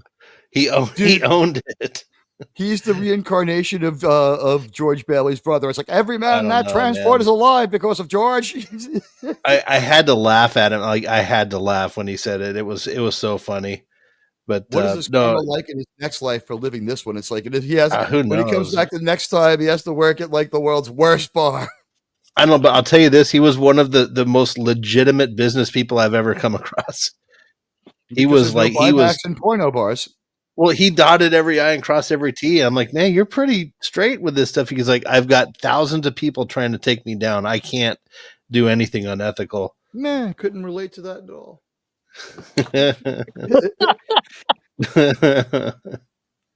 He invited me to a party. He's like, hey, I'm having a Halloween party here. There's going to be all the actresses there. And he's like, you come on in, come to the thing. And I'm like, no. Quick question. His name wasn't Nick, was it? No, it was Brad something or other. One of the guys I went to high school with. In every high school, there's that segregated group of people who have like learning problems, like they throw shit on fire at the teacher and stuff like that. I like how Tripp very bravely left her as bait. I guess he knew they would only try to stun her, but like one of the people from like the learning like averse people in the high school ended up he ended up becoming a manager of porn, a maker and producer of porn movies. And like on Facebook, when he posted like his Super Bowl party, he had a pool where it was a 20-foot high statue of his own face spitting water back into the pool. Yeah, I was just like, this guy was labeled least likely to succeed. Then I thought back and I was like, his metal band did well because they had a gimmick and he went out and did this. This guy actually had high business acumen. It's like, what can't people live without? Porn. Congratulations, Nick.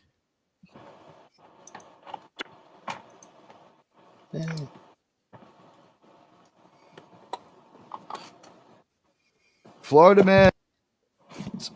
man never learns. You'd think after his hand holding with the alien got him pregnant, he'd be a bit more cautious. No, I'd be very much like chomping at the bit because it'd be like, I had to give birth out of my arm because I did bath salts. I want to have conscious sex with this woman. Guess what the club is called, Admiral Teague? What's it called? The Wet Spot. It's He's a business genius too. It's a bit on the nose. Have it all. Yeah, the West. It's like a bikini bar. So he was genius. He opened two businesses next door to each other. One of them is a full on no clothes bar, and you can't serve any liquor in those places in California. And then next door he has just a bikini bar where you can serve anything. So he owns both. That is genius. He found a way to like split the difference. Yeah, it's weird how the drinking laws are different in every state. It's like some states you have to go to the state beer store to buy beer. In New York, I can go to any gas station anytime and buy alcohol. In fact, I have an app on my phone that like makes a drink materialize in front of me. That's how easy it is to drink in this town. If I was an alcoholic, I would have died years ago in this place. Every bad thing you could want to do is within 3 blocks of my house. That's sometimes that's how sometimes I get women to woman-splain how to start my computer and stuff before the show. Every week I have to go hire a worker off the street to come to my home. And I was about to say, are they on the clock? They're happy just not to have to do the demeaning things other people do. I'm like, can you please fix my computer and debug it? And still charge less than your average mechanic. What I loved about this episode was it was very light viewing, and it didn't really beat me up. There was no The Message. This was quite hostile to The Message, to be honest with you. I enjoyed this episode of Enterprise. It was lighthearted and it was fun. I thought that the story was fun enough, and I thought that we bought a lot. Like, if your episode is built around "we got a pretty girl," they bought the right pretty girl, didn't they? Oh yes. Do you think possibly though it should have been earlier in the season? That it's sort of mid-season, like is episode is it 11? So do you think maybe they could have put it earlier in the season and that would have I don't know, broken up some of the other content which was a bit less engaging, perhaps? We actually have an ongoing debates about the content and the problems in this season, and how a lot of times they're just not able to make things work, and the sheer annoyance of like how they have messed up a lot of their pacing, and it's been here and there a little dumb, the way they've made their decisions. We didn't like how they had a T'Pol only episode followed by a Hoshi only episode as much as we liked both episodes. This is like really like messing up the flow of the show, in my opinion. Like the series is not benefiting from their decisions on when and how to put shows on. Yeah, Admiral. Real quick, Jonathan Hancock out there says something here. It says Jonathan says, "I want a replicator so bad, and I would like to request a poll." It's a great poll question. Would you rather have a replicator or access to a holodeck? Ooh. All right, so you know what? This episode isn't isn't going to make any top 10 or bottom 10 Star Trek lists anyway. So maybe we don't need to really rate it much. Like we'll give our ratings and then we'll let people chime in the comments. But that might be a worthy poll. But let's see. We got 24 votes, so it's very viable right now. On season 2. Ready? What grade do you give Enterprise season 2 so far? A, 12%. So respectable amount. 58% say it's a B. I think I'm with them. 21% say it's a C, and DF 8%. I don't know if it's a troll vote or not. I mean, you could defend that though. You could defend it. Yeah, it's again like I didn't see much of this episode, so it's hard for me to say. But again, they went along with let's do a thing that was done in the first one. They did the Elan of Troyes thing, which we've had several people are calling that out. It is strong and enjoyable in the sense that once again we see them going back to the original series to have our fun. But what was the poll? Would you rather have a good? Real quick, JT. Good night, JT. JT, what grade do you give the episode? And good night, my friend. Oh, he put it in there. It's a D. A D. D. Oh, well, I guess we could have had 2 hot chicks, and it would have been like at least a B. Or it would have been a double D. But honestly, all grades except really an A are defensible in this one. It's not super solid. I'm going to be honest. No, but it's entertaining. It wasn't weak in any way. If you tuned in, you wouldn't feel ripped off. You don't walk away like you've just watched Sub Rosa or something like that. Oh yeah.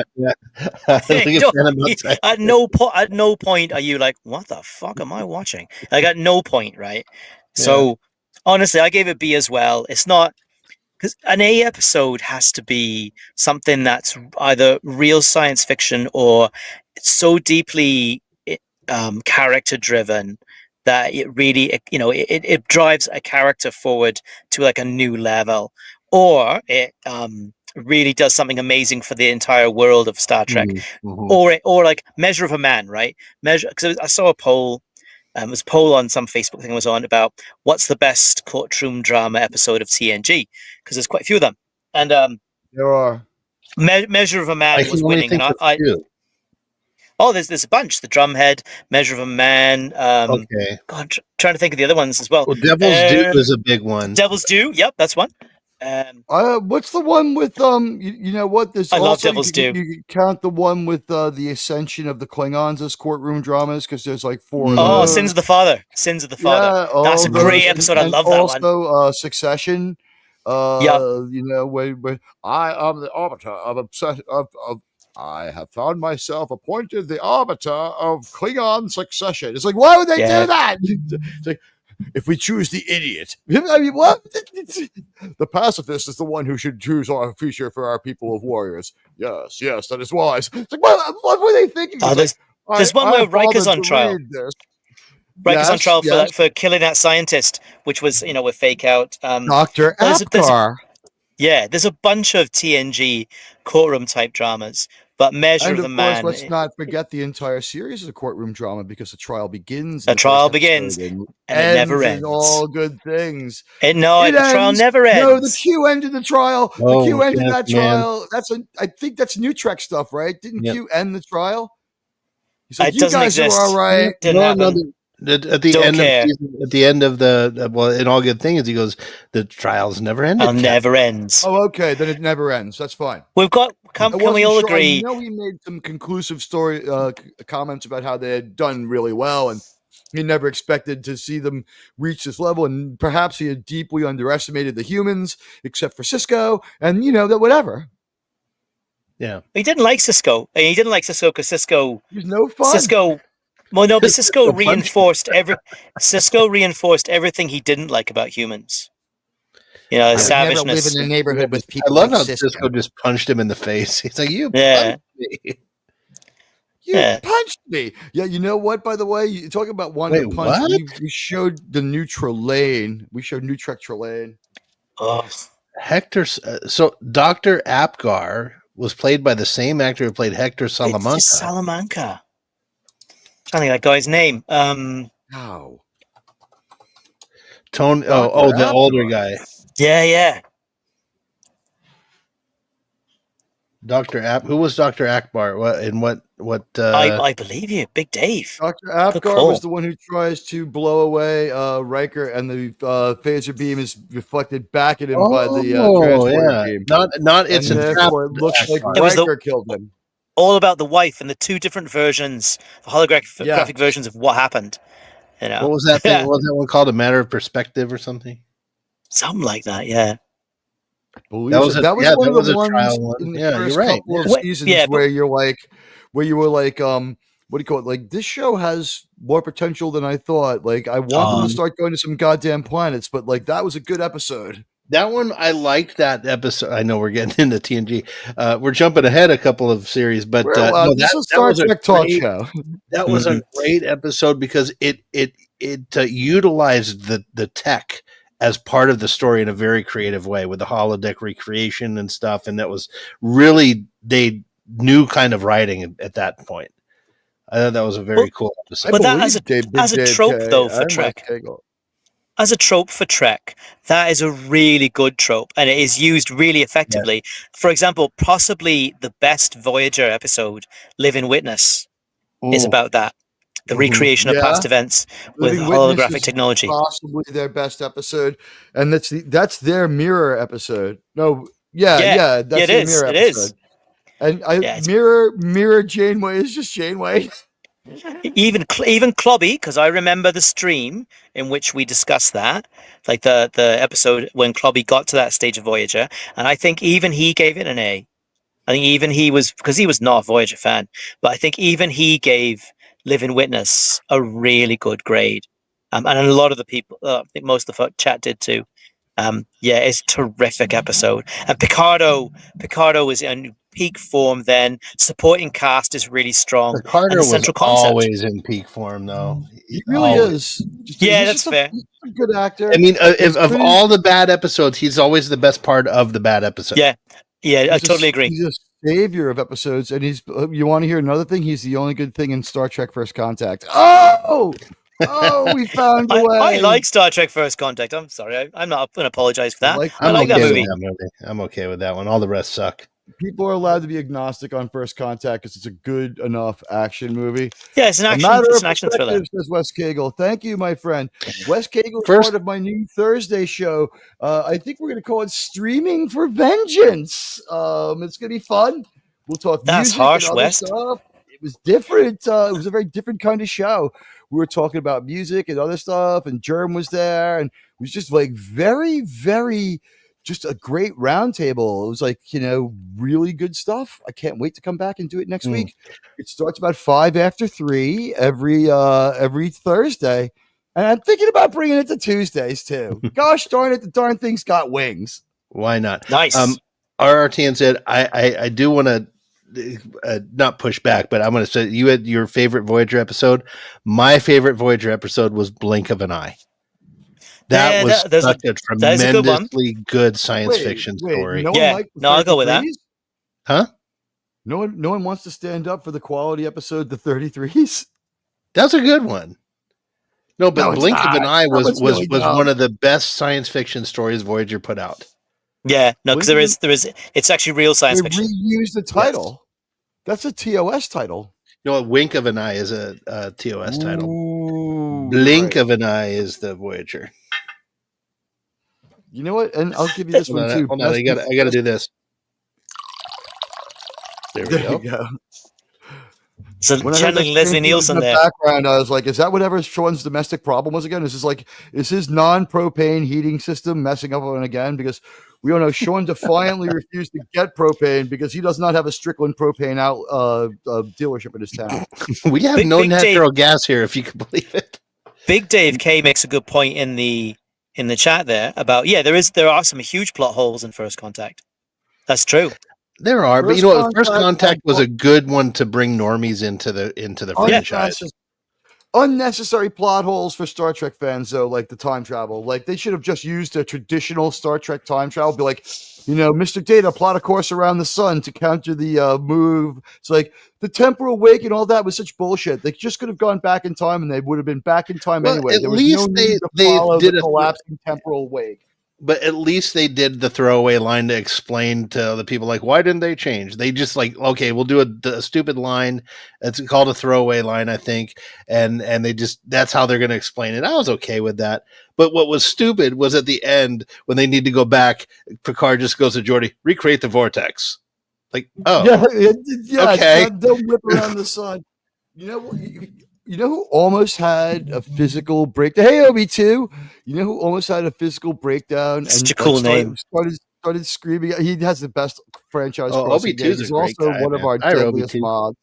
One day he'll be on here with us too in the panel. But no, I'll just say I was on with Anti-Derivative Jill, and they're talking about First Contact, and I was like, I think it's about the most amusing dream anyone ever had in the Nexus. And he had a fucking meltdown. I thought he was going to have a stroke, like an aneurysm, or something. His brain was blowing up from the outside in. It was hilarious. Oh, Wes Kagan. He really hates my Nexus dream theory. He's a big defender of the Nexus. I like Generations. Take that. I enjoy it.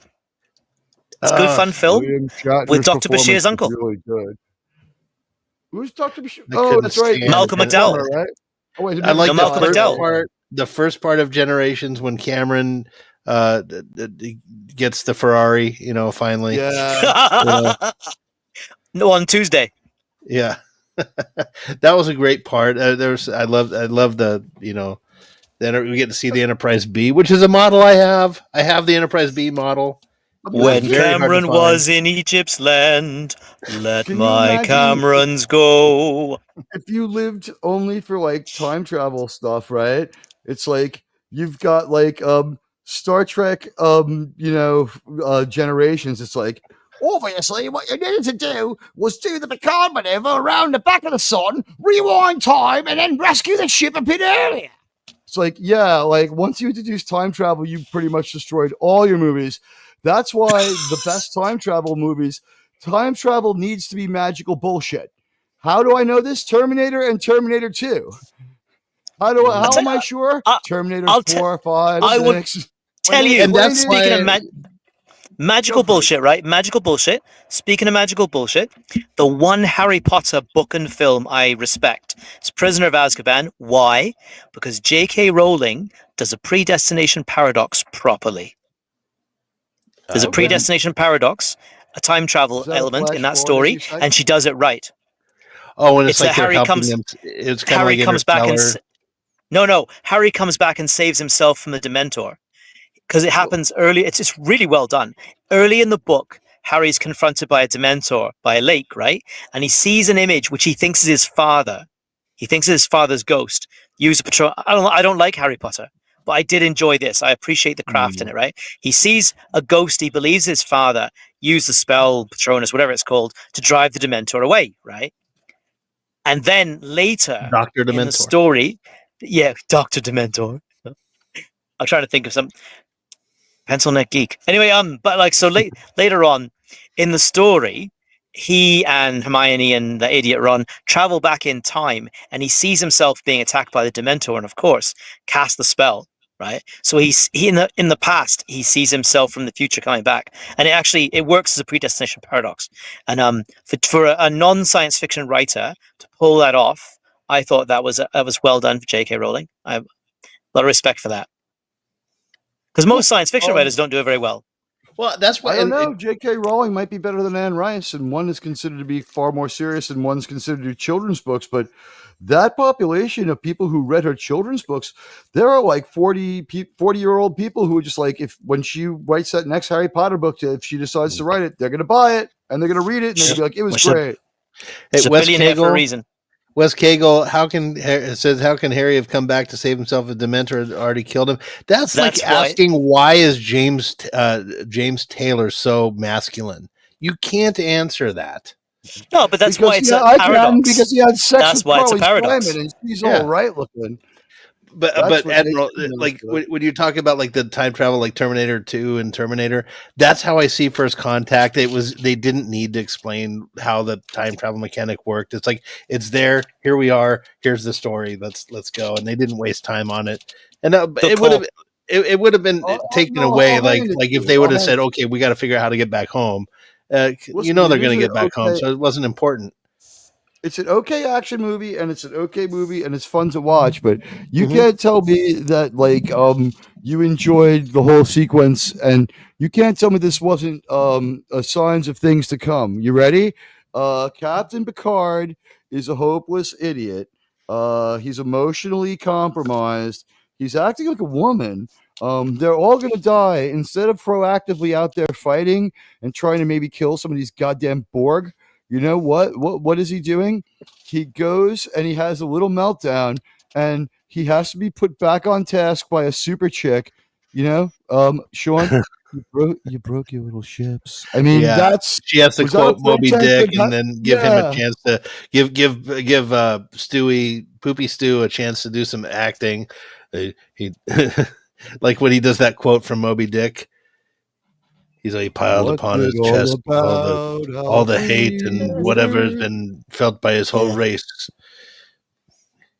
Yeah, if his chest was a cannon, he would have shot his heart upon it. And they changed the Elorians' lore in that too. The Elorians were never. There's so much wrong with that movie though. Like at the generations, like he has a little missile. And it somehow gets to the sun within like seconds. It has a little warp drive on it. Must it would have taken like 20 minutes or 7 minutes. If it there was a wormhole. It created a temporary stable wormhole and instantaneously. From a little missile. A little missile. That shot up. Like the jerk. A chemical rocket had warp drive on it and got to that sun. Did everybody enjoy the What about the explosion? The explosion instantaneously reached them millions of kilometers away. I like when we see everyone on the 1701D die. I'm like, good.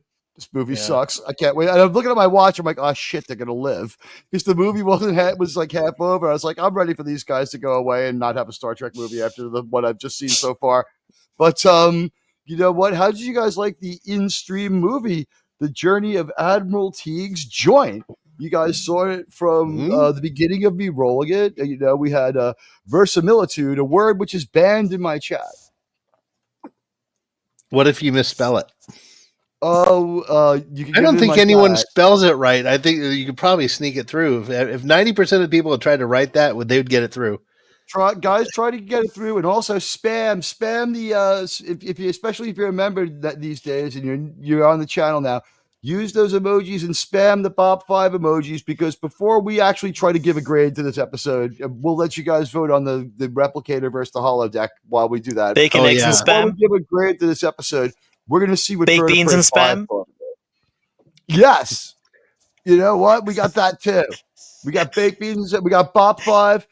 I thought it was very funny that we were attacked for using the Bob 5 avatar when the fact of the matter was that his mom is a child member. We're honoring him. My God. Yeah. I've just got the spam song in my head. Spammity spam. Love for spam. Bloody Vikings. The Klingons are space Vikings. You know what? While we get ready to I don't like spam. You know what? Let's just do it. Let's rate the episode. You know what? It's just for shits and giggles. We'll start with Sean. Sean just blows out a B right away. And you want that was me. Sorry, Sean. Sorry, Sean.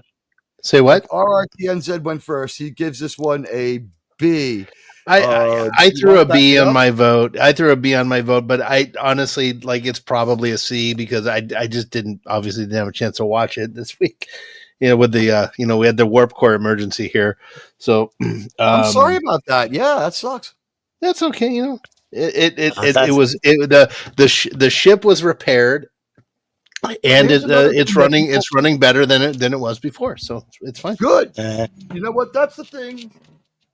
When people talk about having taken over a community or moved into a time slot, you know what? Here's the thing.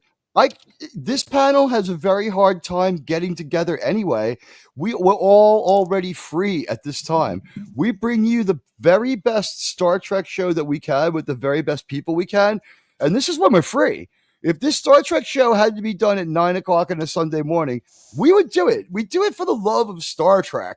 And tonight we had an episode that Admiral T gives a strong B+ to. Because those are some strong B's that she's got there on her, and also her acting wasn't too. But they were B's, right? They're B+, and that's the episode deserves it. Look, we're overdoing it with pretty girls this year. We really are. We're starting to mess up the environment that our show lives in. Yeah, wrong. He's just wrong. Watch TOS. Watch the original series. Look at all those girls in the skirts.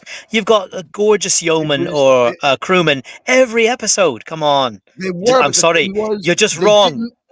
What if we did 4 Muds women type episodes out of the first 6 in a season? Even though Muds women is great, you'd be I'm starting to lose some appreciation for this episode's about a really pretty girl. But this time around, we brought on a really, really, really, really, really pretty girl. I mean, I'm not going to lie. Padwa Lakshmi, she is really, really, really good looking, man. And she gets me hot and bothered. And I'm going to say that she's a really just hot piece of ass. And her acting isn't bad.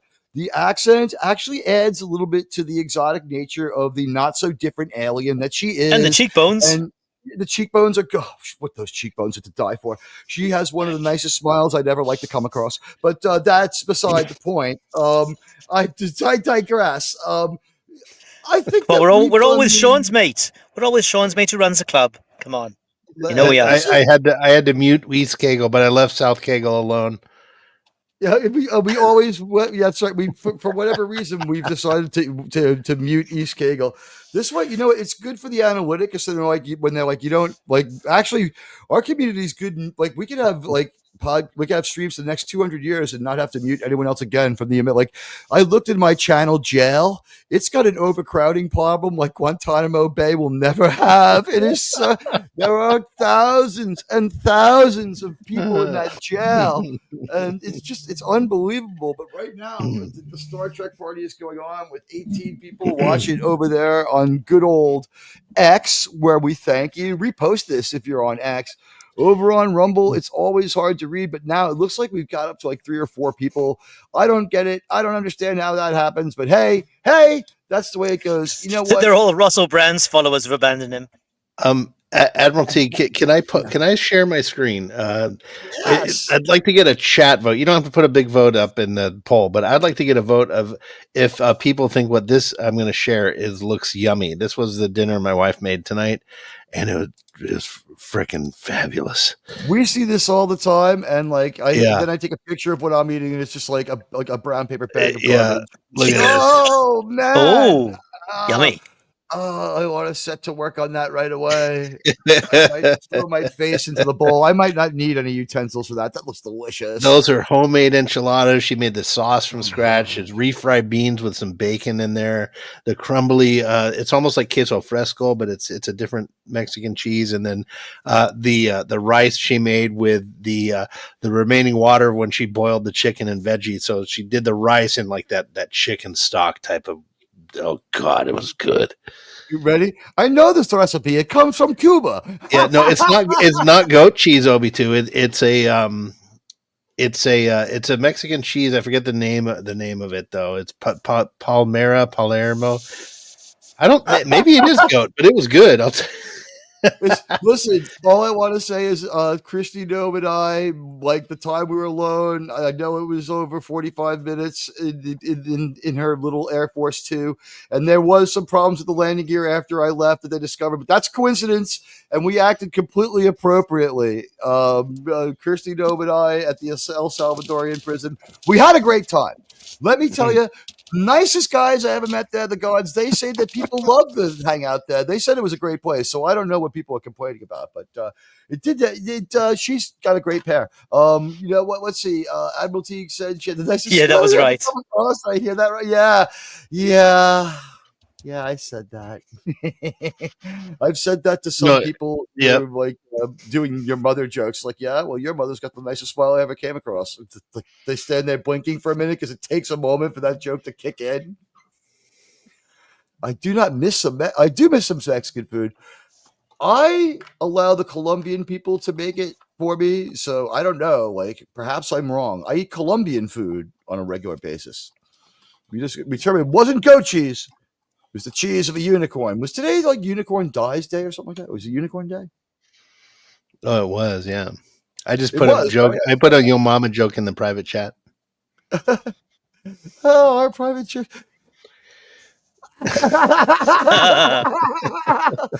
You know All what? right, I've got one for you. I've got a Star Trek one for you. Your mama's so fat. She outweighs the needs of the many. That's pretty good. Mace Windu said that to Anakin Skywalker, and he's like, but couldn't you just like exchange some of the money and go buy my mom out of slavery? Because like honestly, like she could have another like chosen one anytime. Like, why wasn't Count Dooku or the Emperor like, bring us this Shmi Skywalker woman and knock her up again? See what happens. You know, I mean, come on. Like I want to see like someone will make this movie too because Disney is so base and disgusting now. We're gonna get the movie where super gay Palpatine, like one of the most gay human beings in the world, seems to be Ian McDiarmid. That's just the way he comes off. Maybe he's just that British, but he's just like, could you imagine that? Oh, Shmi, you look quite lovely and fetching today. Scottish, actually. There's no way that's anything but a test tube baby. I think women are safe sexually from Palpatine. Well, the way that Anakin acted, I thought they carved him out of wood. He was less carved out of wood in Revenge of the Sith, and I honestly, I don't know. You know, it's coming back to theaters April 25th. Let's ask around quickly. From my point of view, the Jedi are evil. I liked that moment. I kind of felt like the movie had problems, really? But I felt like it had a lot of payoff. Yeah, and I just thought it was maybe one of John Williams' best scores. Although, well, Duel of the Fates. The Clones is the best. His best score is Attack of the Clones. And that's Duel of the Fates. Duel of the Fates is the best thing from the prequel trilogy. Heroes at that point. It's the same song. Duel of the Fates is in Phantom Menace. It starts in Phantom Menace, but it's repeated. The same song is called Duel of the Heroes in Revenge of the Sith. Yeah. Or Battle of the Heroes? It's the same song. Dun, dun, dun, dun, dun, yeah. That is so amazing. And who would have known from those sequel movies what we got? That was some great Star Wars. I'm sorry, I love Revenge of the Sith. Sean, how about you? The High Ground? Revenge of the Sith was amazing. My favorite part of that was what I wish they would have done more of it was when Anakin's beginning to turn and the sun is setting and there's like that long 1 minute we have of no dialogue. It was that really turned the movie. Really good moment. Oh yeah. The whole before he murders a bunch of children. Love song. Are they playing his Yeah. love song with her? Yes. I don't That is know. the best song he wrote about love, man. If I ever get married again, across the stars or across the universe, against the stars, is that what it's called? Even though that marriage ended in tragedy. Well, I mean, a lot of people that I admire have been in marriages that were short and tragic. I can think of one guy that I kind of have some affinity for who was only married for a few hours, but you know what? That would just be me. Wait, I don't really admire him, but I few find him hours? to be interesting. He was married for like 3 hours. That was the end of him, though. I mean, look how bad the marriage was for him. I mean, obviously, they said the first year is the hardest. Look at the first 3 hours, but enough for old Hilter. I don't like the flag, South Kegel. South Kegel. It's the flag of Kaiserian Germany, isn't it? Or South Kegel's flag is. East Kegel's got the new. Is that the New York flag? Maybe he's got like the East Kegel flag is. It's like Pennsylvania or something. CT Bottom Zone Channel. You know what? Let's address that one for a moment. To what end? To what end? For what?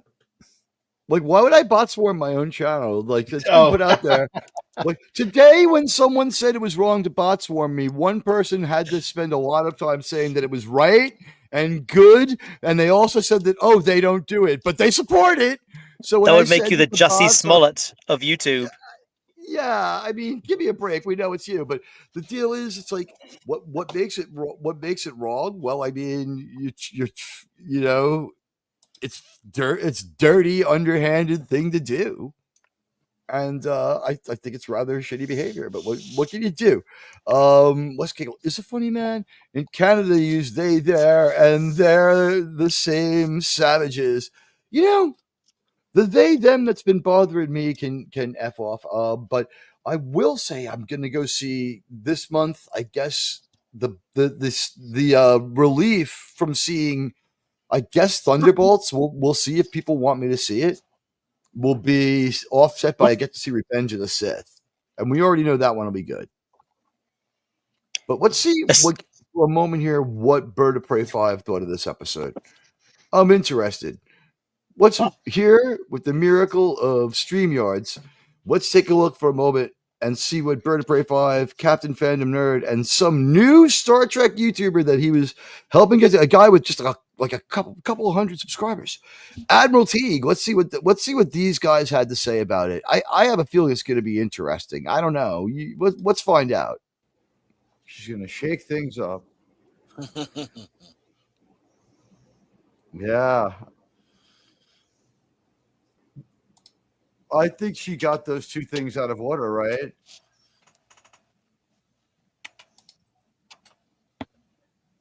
Come visit me. Perhaps you'll find out.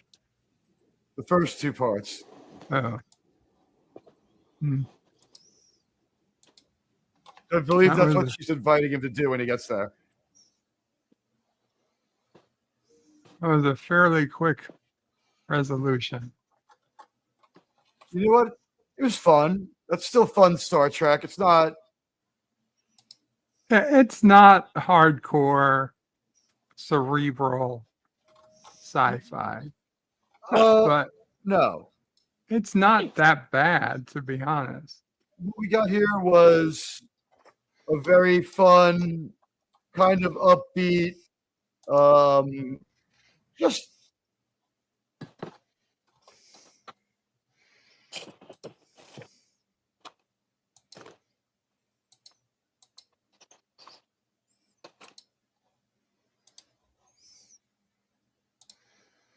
What happened? Ooh, I'm muted. So, hey, my opinion stayed more or less the same. Bird of Prey 5's channel is still up there for you guys to check out. I'll put it in the chat. But hey, I was surprised. I didn't listen to the end of the review. I just queued it to the end of the episode to see what happened, which was what not the most opportune moment. Like we were dragging towards the end of the episode, but you got his saying what we say a lot. So I guess Bird of Prey 5 has managed to agree with us. It's not like Shakespeare level Star Trek all the time, but it's always a good kind of fun and enjoyable show. And I thought that we had one of the better, just fun episodes. They did fun right in this one. Mm-hmm. No argument here. Yeah. You need that sometimes. And here's Bird of Prey 5's our channel. It's still out there. He's still out there. Sometimes we still get transmissions from him. But I was glad to come across this one. And then the next one is the first episode I ever did with Germ on Bird of Prey 5's show. We did The Catwalk is next week. Ooh, on the catwalk, yeah. I was just thinking that. Goes through my Shake mind. your Yeah, little tush on the catwalk. Yeah, Admiral, You're you too were sexy talking for your about that shirt. last night with was Germ. No, yesterday. It was Germ Wes Cagle and Germ. Yeah, on your Germ. Tuesday. Was it Tuesday?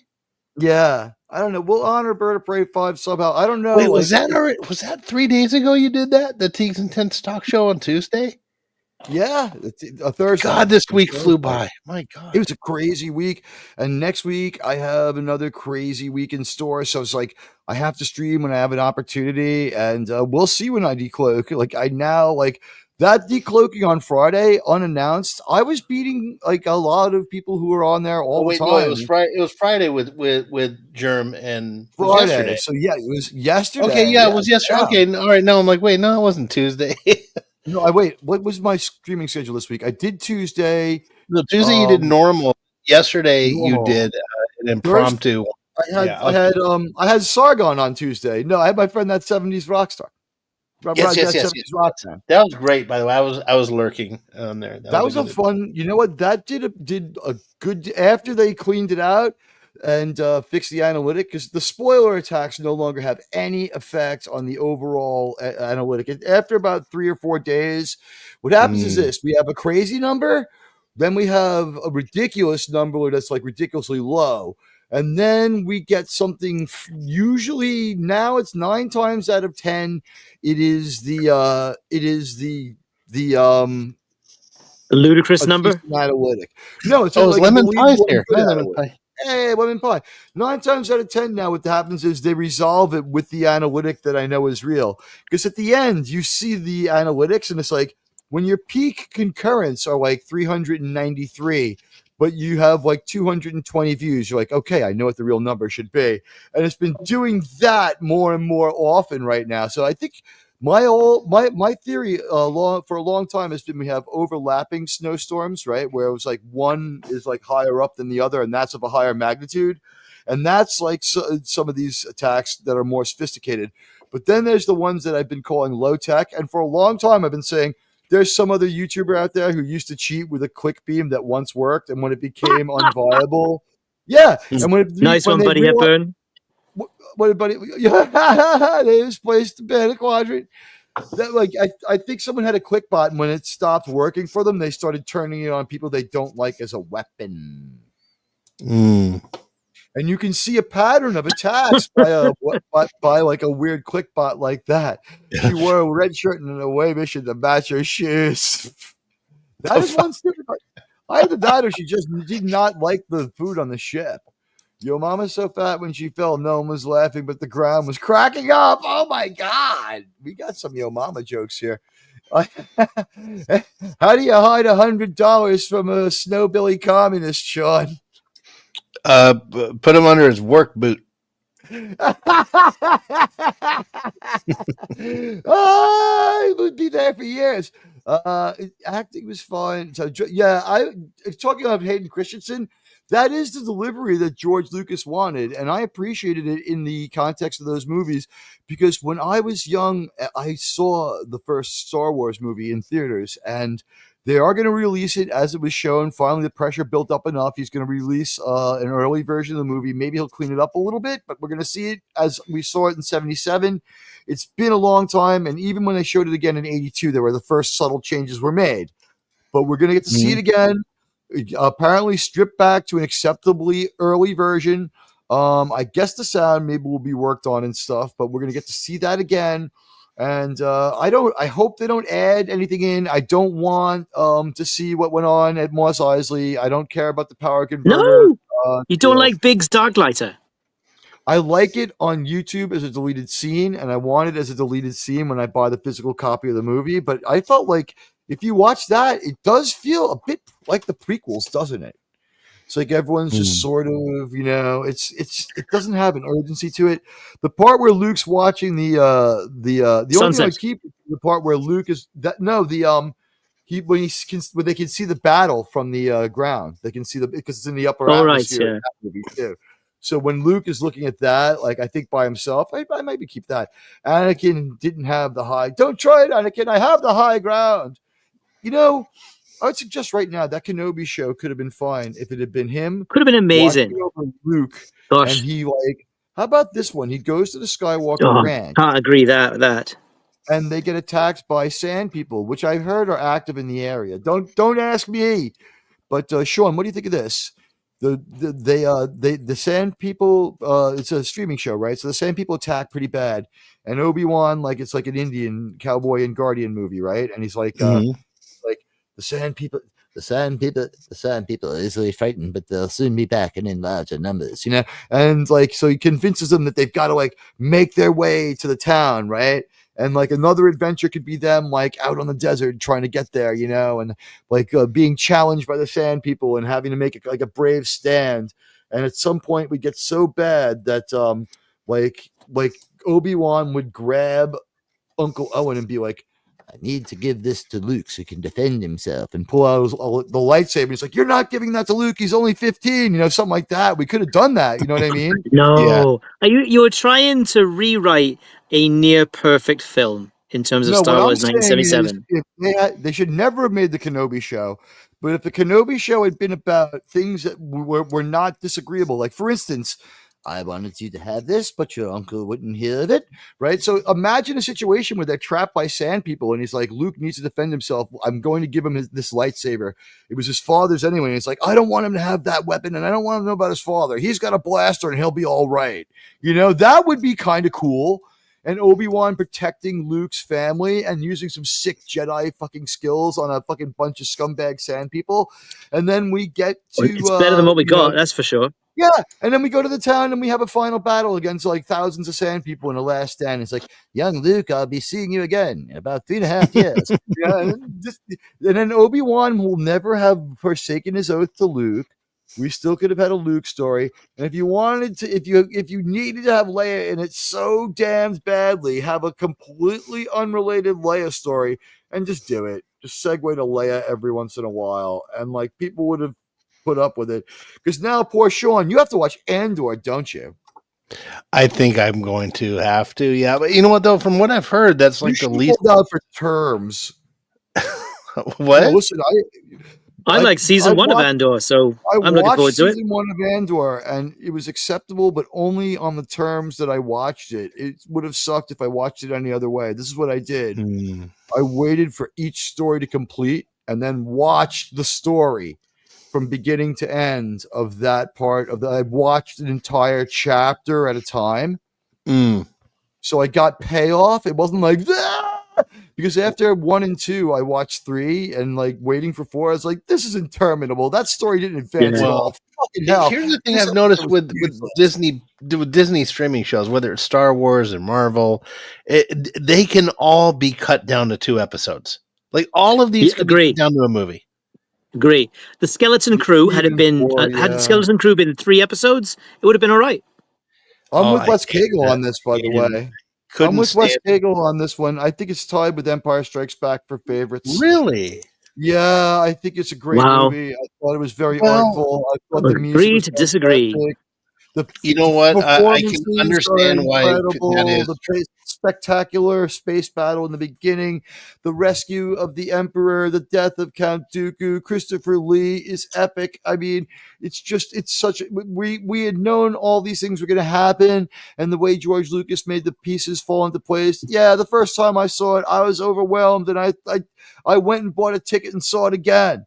And I was like, I can't believe this after the Attack of Clones was only okay and Phantom Menace was outright bad, because that's how I felt at the time. Now I have sentiment for Phantom Menace, but it's not good. Attack of the Clones is still kind of a bad movie. I have good sentiment for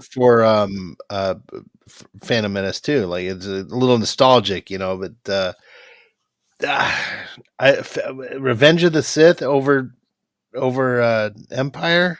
No, I'm saying it's like they're kind of co-equal. They're occupying the same Well, space. They are, but they're for different reasons, and they're different types of movies. I mean, you have to Agreed. and you have to understand, like you have to imagine, and it's impossible for us.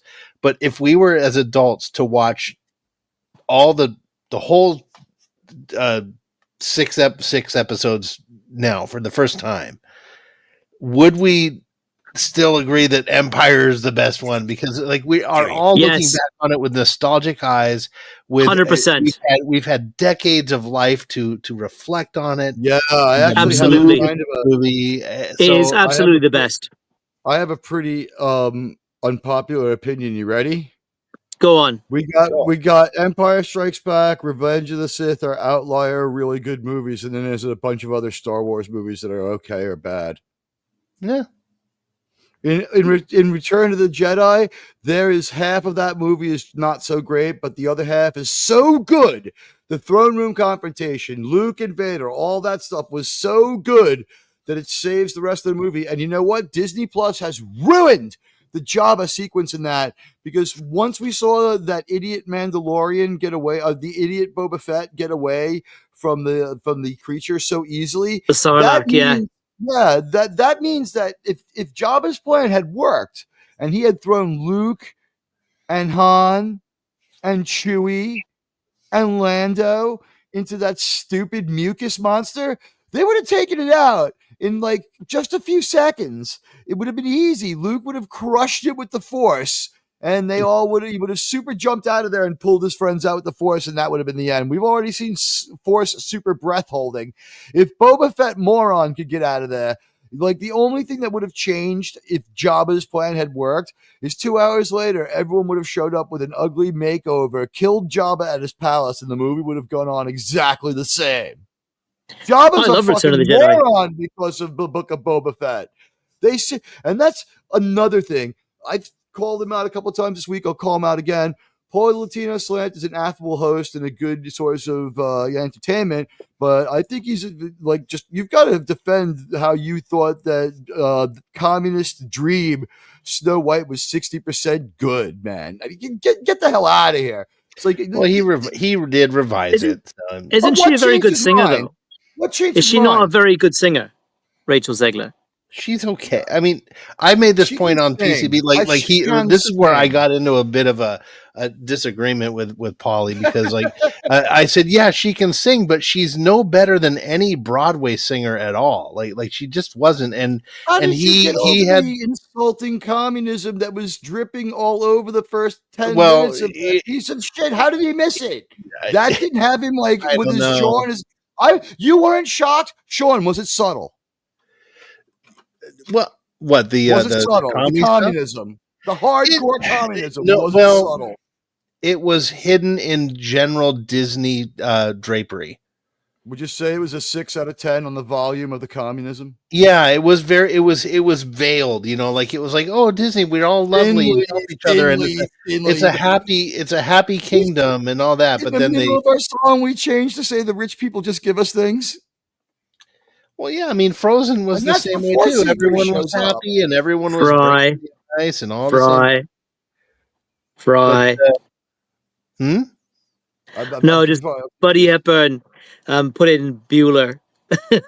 No, but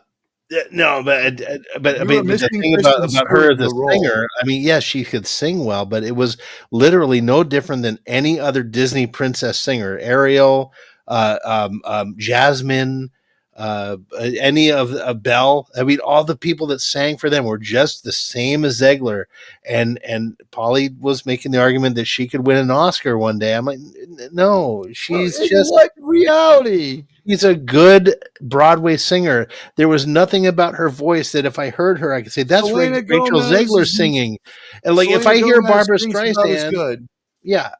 I mean, if a Barbara Streisand song comes on the radio, I know what I'm saying is, if a Barbara Streisand song comes on the radio, I know I'm hearing Barbara Streisand. If Celine Rachel Dion Zegler comes was on a the song comes, radio. Celine Dion. I know it's Celine Dion. If it's Adele, I know it's Adele. Rachel Yeah. Zegler, it sounds like any other Broadway singer. Even Sorry. Madonna. She's very And generic. You know what? Yeah, I she's would even talented but say- generic. Yeah, she's very trained. It is very. It's technically good singing. Okay, where's All your right, soul? fair- Where's, no, fair play. where's her That's identity? that's There's a no fair identity criticism. in her voice. None. If you There's think- nothing that signifies if her you- as different than anyone else. Paulie, if you think that she's going to win an Academy Award one day, I want you to explain to me why she's a better singing, dancing choice for any role than Selena Gomez, who's just as good of a singer and has comedy and acting skills, which Rachel Zegler. What movie would it be, Paulie, that she would win an Academy Award for? The Communist Manifesto and song? I think he said cabaret. Cabaret? She would never be in an anti-Yahtzee movie. I mean, that would be a little too on the nose, don't you think? Mm-hmm. I don't know. I just know. I just disagreed with him. He was very cordial about. But he says I just disagree. It was fine. Hey, you know what? Reasonable minds can disagree. If reasonable minds can disagree, but like. You know what? When you're browbeating people in your chat and saying that you're not going to go back and forth with them when they express shock, when you're saying things that no one in the world says, and then you have a take that's much, much, much, much higher than the most generous take of the next most rational critic, and then after an entire day of incoming legitimate criticism, you reverse yourself with no reason. Don't you think you owe it to your audience? No, I'm not saying that anyone has to answer this. I'm saying this to my viewers. No, Sean, this is not a question to you. Isn't that Politics 101? Sorry. Sean's on the spot in this one because he there's implications to what he says. So I'll just say this. I've streamed with the guy, so all I can say is this. I'll just say, everyone is allowed to correct things that they've said, and it seems like he did, and that's with no explanation. Hey, everyone can say, hey. Yeah, well, no, you don't need not to. even I had a bad day. Just so I revised it to a 4. How about what changed your mind, bro? How is this a 60% good movie? And how did you miss the communism? Seriously. I'm sure. Well, here's the thing. On that panel, at least, there people get very, very limited time to talk. So Mark Harkness, Prince of Markness. That was brilliant. You can tell I'm trying real hard to just be. I'm trying to be fair to the guy. He's a nice guy. I like him. He's a nice guy. I like him too. He's really cool. He's got an okay show. And you know what? Hey, he knows all the cool LA spots like I do. You know what though? If you're going to call Rachel Zegler beautiful, my question to you is: have you ever been to a city?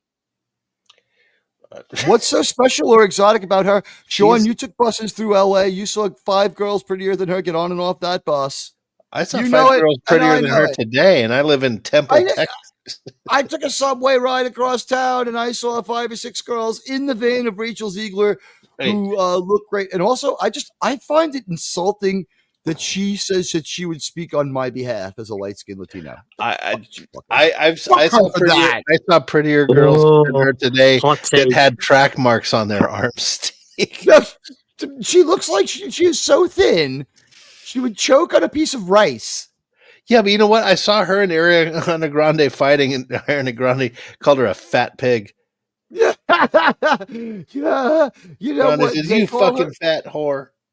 I'm just saying, Paul is a nice guy, but you cannot defend, and you should back up you should explain why you reduced your take by 1/3 on 60% good non-communist movie, Snow White. Well, you got to explain how you missed that, bro. They slapped us in the face with it 6 times in that movie. I'll tell you that. How about when the dwarves go on the communist rants? I mean, how many communist rants are in that movie? 60% is a swing, but I have adjusted my vote on a Star Trek episode by 20% listening to the arguments of everyone. I'm like, you know what? Looking back on, you guys are right. Yeah, it sucks. But we explained it. After a 2-year disgraceful revelation of one level. Too true, Phantom Outsider. Too true. Where was the 2 minutes of dignity for this Snow White production, right? Where did the Snow White production look like it would be anything but as an absolute disaster? Man, can't agree with that. Graphics and fights, I agree with this too. OB2 is correct. What can I say? I think that if you're going to review a movie if you are dead wrong, but your review is predictable for weeks ahead of time before the movie comes out that you're going to like this movie, and you're praising this person as they make one like horrible statement after another, Wait. some of which were just really unconscionable. I don't think Gail Godot and her are pals no more. You can't reduce your grade by 1/3 without explaining how it suddenly came to you that she's only okay at singing. And I don't all know. this comedy stuff. Hey, he's got the right, Hey, what was that highlight you just put? There was only one return. Who said that? Oh, Jonathan Hancock said there's only one return, and it's of the Jedi. No, there was also the return of the Archons. That is true. I stand by the return of the Archons. And there's Return to Tomorrow. Ever since I realized, sometimes we make shocking revelations about episodes we've seen a million times. Like the other day when I figured out that Landru was in fact the Swami from the planet where Wolf in the Fold, where they're killing off all the people. And he's like, "My wife is now dead. Let's continue." Wait, who was that? You like that guy took that it in actor or stride. someone else? Didn't you say that that guy was someone else? Landru is the counselor of the planet from Wolf in the Fold, whose wife is like the medium. Oh, right. Okay. Number one. Oh, what is okay? She returned. Wes Cagel's backing me up here. Number one, Revenge of the Sith. Jedi. Number 2. You know what? If you are a strong fan of the Skywalker storyline and the redemption of Anakin, I can see why, because that is a powerful movie. If you cut out the silliness, the parts with Luke and Vader, he makes the same mistake harder in what do you call it, in Phantom Menace. Like, he does it right to a degree in this movie where he interweaves all the different acts together, and on Endor, it's a little bit comical sometimes, but it's still heroic. And yet when he goes and tries to do the same thing again in his next movie without the advice and pushback from people telling him to be calmer, well, you've gone too far in a few places. And he had to change. He couldn't change it. And he admits later, Stylistically designed to be that way, and you can't undo that, but we can diminish the effects of it. He had to try to undo the end of Phantom Menace. There's only a few minutes of that great lightsaber duel. It's not as long as you think it is. It's Phantom Menace? No, it's not. Yeah, it's quite short. Well, they spread it out over like 10 minutes of the movie though, so that's why what that admission is about though. It's the best choreographed duel because they actually had someone like Ray Park, who was a martial arts expert, to perform Darth Maul. Like, that of all the duels, that's the best. I actually don't like the duel from, and this will be a hot take for you, from Revenge of the Sith, and I'll tell you why. Because it's over choreographed. There's actually a moment where all they do is spin their lightsabers in front of each other. There's no sense they're actually trying to hurt each other. It's ridiculous. Whereas you watch Empire Strikes Back, that duel is a story within the story. Initially, Darth Vader's toying with Luke.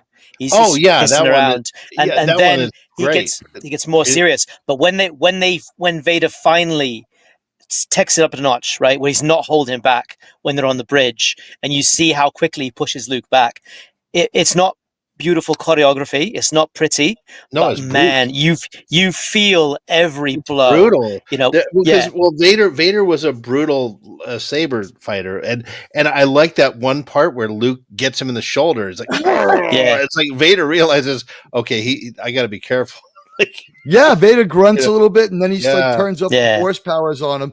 By the way, Jonathan Hancock here, Ziegler sounds like a bum from the 80s. I love it.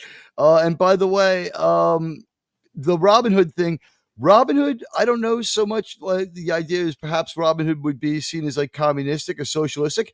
Wouldn't he be? He was a monarchist who was trying to take out the bad monarch and restore the good monarch. So I guess at the end of the day, Robin Hood is a monarchistic story. Depends which one you read. Let's I'll respond to Wes Cagle, but Robin Hood, thinking of the Disney cartoon movie, was very communistic, because Robin was just going to like, oh, there's a chest full of gold, let's drill it out and steal all of it and then hand it out to people. It was very, I mean, that 70s Disney, that was very communism. But hang on, wasn't Robin Hood opposing taxation without representation? He was, but that's true. He was stealing from the royalty. Sorry, only. I'm taking a piss. Honestly, he stole back the money. He stole back from Sir Hiss and the sheriff. Yeah. Okay. So he was only stealing. Money. Okay, I take that back. He stole back. He was only stealing from the government. He was taken from the government. Unfairly exacted by an illegitimate monarch. He was trying to restore Sean Connery to the throne. He was like the Dukes of Hazzard. That's my favorite interpretation That's of Robin true. Hood. And it was all about taxes, triple the taxes. Yeah. Okay. I love that Robin Hood. You want to Disney respond movie. to this Jodie Benson comment? Jodie Benson. Who did she play? I'm trying to figure out. Is she the voice? She's the one who does the singing. Original Ariel. Frozen, I think, is the deal. I think she's in a couple of them. I think she was like primary female voice of a couple of their movies. Wes Cagle, the fact that you know that, I don't buy that 8% gay thing anymore. Like he was bragging. He put that gay test thing on X, and he's like, "Oh, I'm only 8%." Like, haha. No, now you're like 140. Wait, was that who became gay by taking the test? No, there's like a gay test on X, and like you could take it. And Wes Cagle took it, and he's only 8% gay, according to his That's post. the best comment from Phantom Outsider. But my mother lives in Hackensack. My mother lives in Hackensack. Perfect next comment from Mark of Harkness. The Prince of Harkness. Yeah, but Wes Cagle knows the Disney princess singers, dude. That grants like 140% on that. It breaks the needle, actually. Yeah. And let's just say, I can love you, dude. I'm going to say again, Paulie is a good YouTuber, and I have no problem with him. I question him as a movie reviewer. That's it. Professional. I like Paulie a lot. He's very LA. I will tell you that. I grew up in Los Angeles. I know tons of people just like Paulie. He was comforting for me to listen to. I like. He's salty with him to his show too. Yeah, man, I would love to just hang out and eat some tacos with him and drink some beers. Like. He's a cool dude. It'll be a long time before I disagree with him in his chat again. He did not take lightly to that. I think that was one thing I would say. Because it wouldn't be interesting if we just all agreed with each other all the time. I guess, but the thing was, he wasn't. Yes, you're right. For the question, no argument here. That was my problem. But yeah, everyone has to have a different point of view. We can't all put on the same show. And speaking of which, let's see. Adding no to ROTJ weakens the moment. Yeah, that's terrible. That's awful. And hang on, hashtag bring back Yubnub. Yeah, bring back Yubnub. Oh my god, that was one of the funniest Doomcock moments ever for me. Someone had super chatted and asked him to do the Yubnub song as William Shatner. He's like, yub, nub, job, yub, nub. It was one of the best fucking things. He tried very serious. He took it very seriously. Yeah. I'll give it that. That's one thing I'll give to him. If he had not taken it very, very seriously, it wouldn't have worked. It was extremely funny. Too. He went at it just like Shatner would have, and it was so funny. Yeah, just see anyone, yub, nub, and couldn't bet. Chiba nub. I guess do I have it ready to go? I usually like to play this for our fans. It's like sometimes I like to compress things so that people can save them the viewing of a bunch of movies. And one of the things I did was I compressed Han Solo's life down to 45 seconds. Here we guys. This saves you like 6 movies. Here you go. This is everything you need to know. Han Solo's whole life. One question. You want to live, Spark? Yeah, but this time I've got the money. You tell Jabba. Yes. Very nice.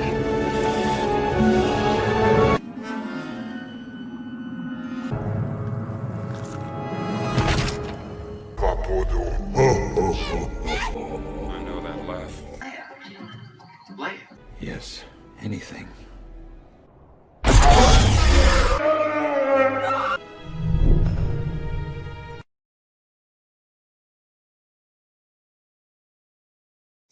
That's so good.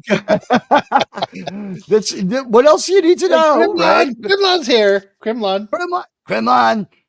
They're out to get me. Grimlon did a great job on the 1923 show.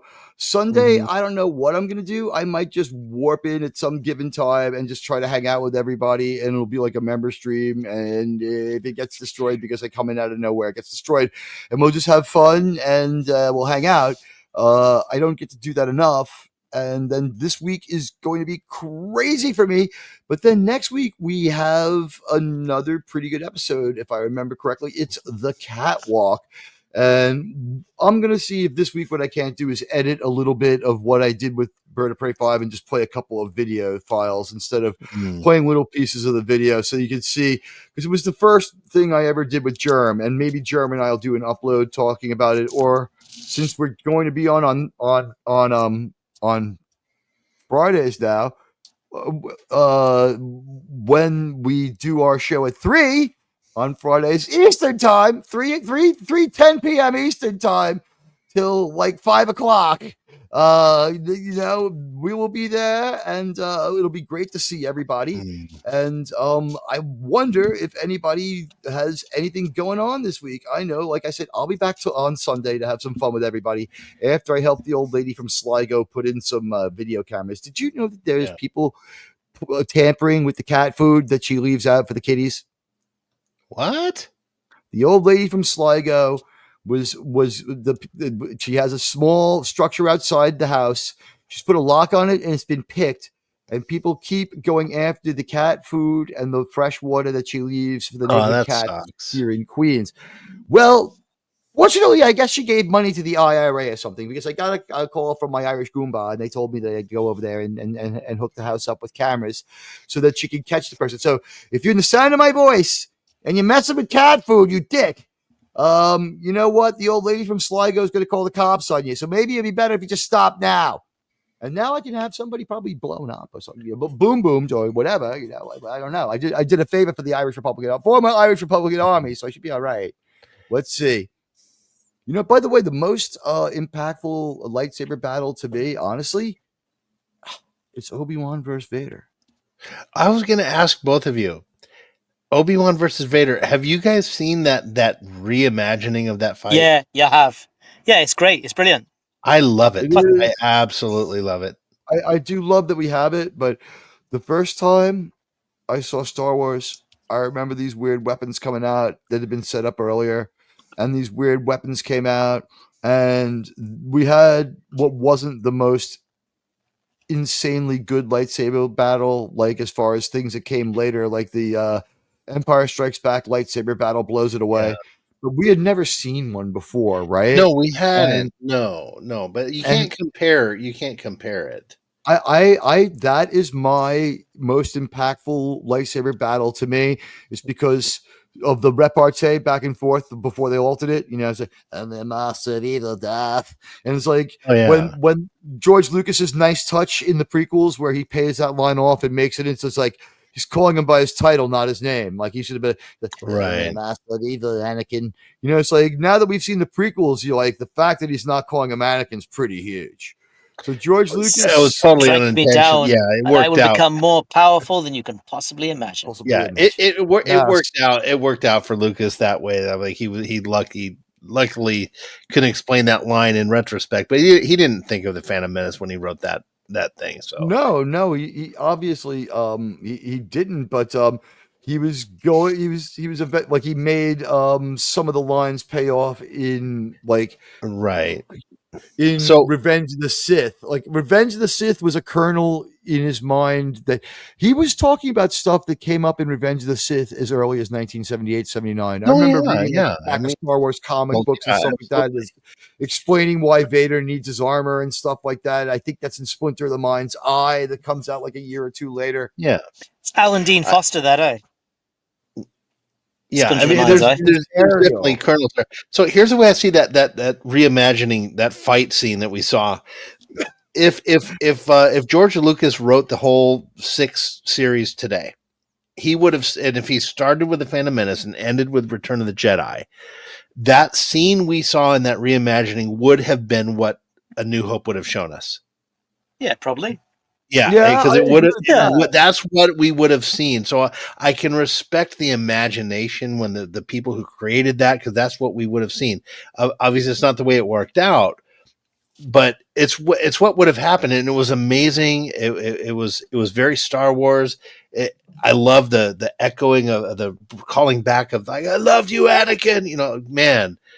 You're my brother, Anakin. I loved you. And you can see the way they did that. Obi-Wan struggling just to not get creamed, and it was amazing. It was great. He was clearly old. Yeah, it was really Anakin, good. I loved it. Absolutely loved it. By the way, Obi-2 got 80% gay on the test. His dad was right.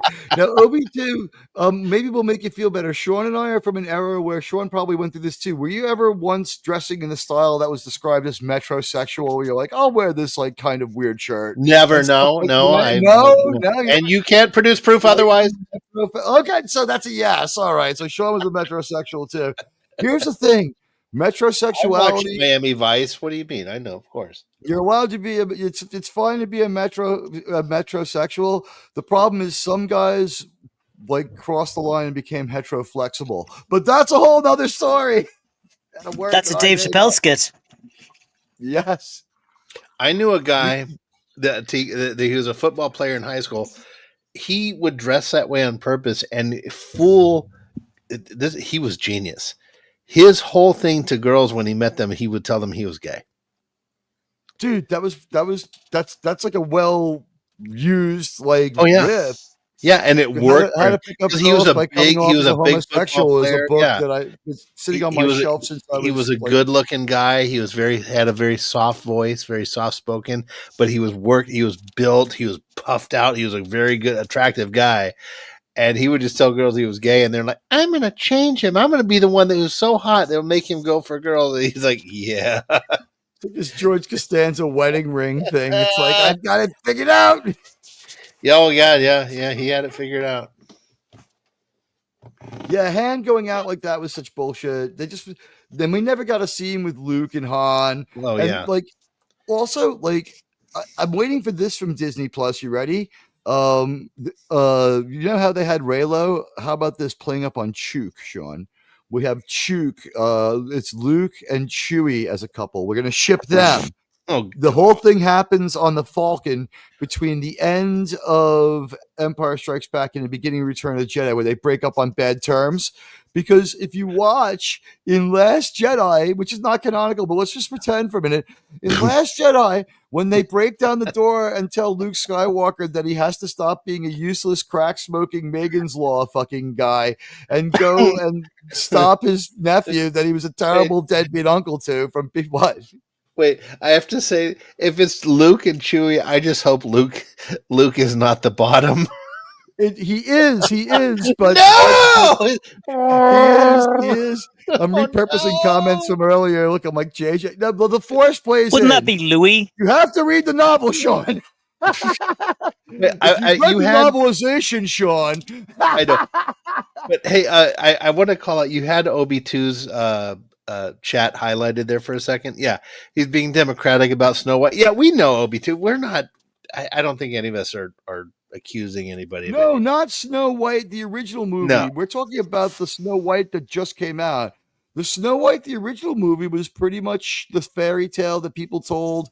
I think they de-violentized it a little bit. Like the changes were made to make it more family friendly. It never claimed to be their version of the fairy tale. And what's funny is they just called that one Snow White, and the one with Walt's name on it is the one that's less of a Walt Disney movie.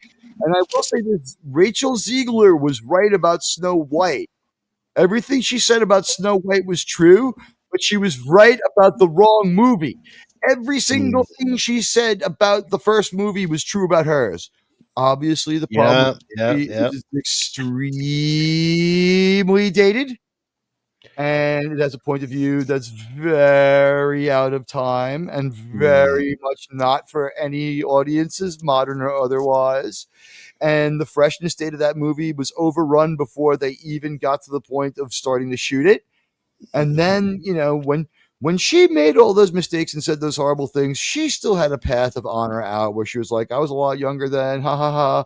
I feel a little dumb. But no, she doubled and tripled down. Think And about that's it. why, and everything we saw from the movie was worse and worse and worse, which is why I don't know why people had optimism for it. That's another. I'm baffled by positive takes on Snow White. It's not badass, John. I'm only kidding. That's a comment from a while Okay. ago. OB2 is clarifying here. He was talking about the current one. Oh, you saw it as a ripoff of Robin Hood. They had Merry Men. Yeah, a little bit. Yeah. Okay. The Merry Men, a few people said this, and I agree, is that they repurposed. They were going to be the people that she ran into in the forest. Yeah, they were going to be the dwarves, 100%. They reshot the fuck out of that was tacked on. But the thing is, she was like an amalgam of every Disney princess. She was Cinderella, mopping up the floor.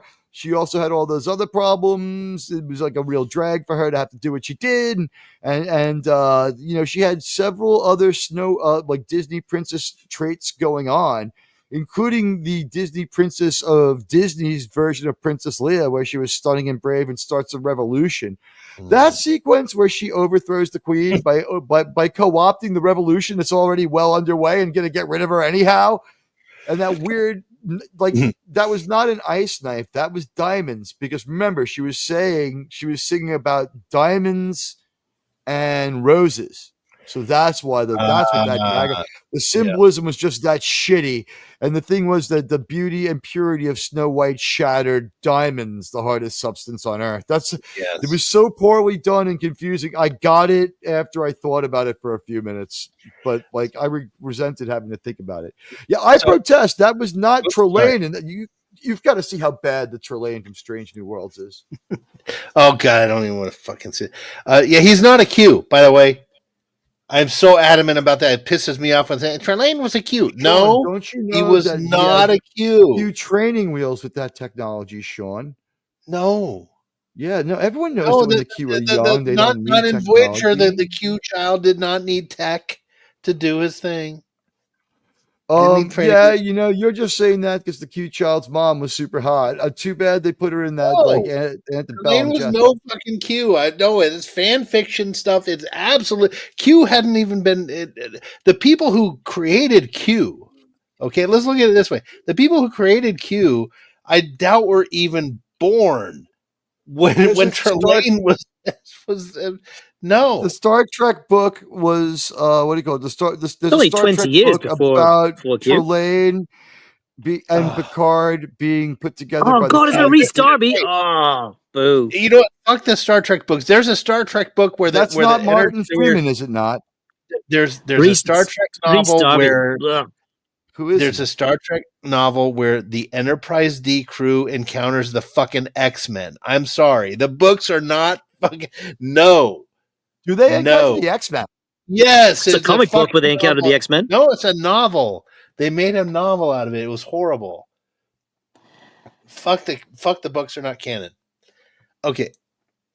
Admiral. Well, yeah, no, I agree. The only book that I consider canonical is the motion picture book because Gene wrote it.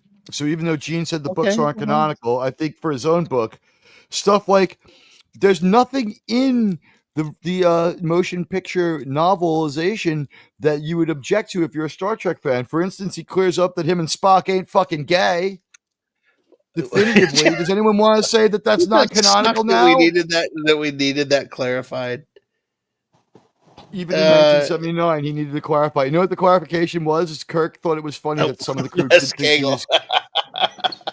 some of the crew thought that Kirk and Spock might be gay, but it was like a rumor among some of the crew, and he always thought it was funny. They're just jealous. Well, Kirk thought it was funny because he was like, "How could they think I could only have sex every 7 years?" That was how the novel handled that. And according to the Cloudminders, Spock said it doesn't have to be every 7 years. That's the true. Cloudminders. I mean, he kind of says, "Yeah, we can get turn." We know T'Pol doesn't need to wait 7 years. No, it's just every seventh year where they go Salmon Man, right? Go ahead. I have teagued up, and who was it who said I'm not a married man? Worf. No. I mean, in the chat. Yeah. Was it Wes Gagel? No, I just saw it. Oh, wait, Mark Harkness. Oh, okay. So I have queued up, and I was going to request this earlier. Can we play Little Alex Kurtzman? Yeah, we go haven't ahead. seen it in a while. I have it queued up. It's a great song. Play it for me. Yes. Yep. Okay. So there's some new viewers. So anyone who's hasn't seen, it's been about a month and a half or 6 weeks. I created this thing in Suno. Suno is a song creation website, and I wrote the lyrics to this entire song. I wrote all of them, and then Suno put it to heavy metal, and I did the editing on this. I'm proud of the editing I did on this thing, you guys. I think it's the best work I've done, and we're going to share it. And I made it for Admiralty. So, and I love it. Let's listen to this one. Here we go. Yeah. Here we go. Okay. Little Alex Kurtzman. We'll turn on the thing. Okay. Ready? I am ready.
There I love was this video. That's great.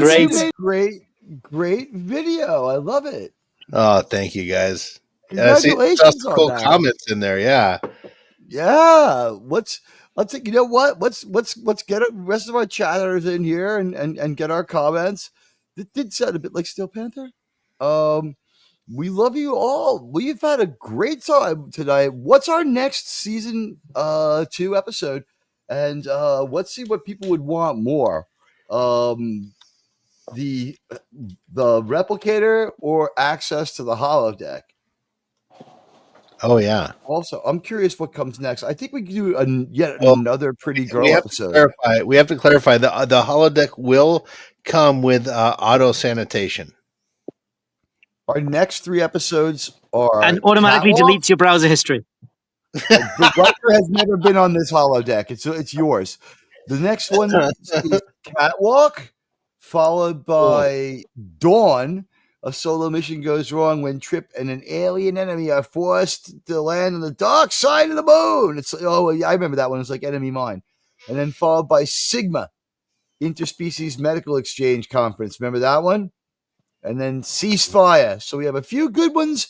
We're gonna finally we're gonna break out of this. I'm not gonna call it a rut. No one minds the beautiful girl episodes, but it's like I don't know whether they thought they had to save their Star Trek show, which is a worthy thing, or they thought that people maybe people don't relate to Star Trek well enough, or whatever it is we need to do to fix this Star Trek show. Like we're gonna do that right now and try to keep it going. And it seems like is it a crazy term, possibly overcorrected a little bit with the whole Star Trek thing?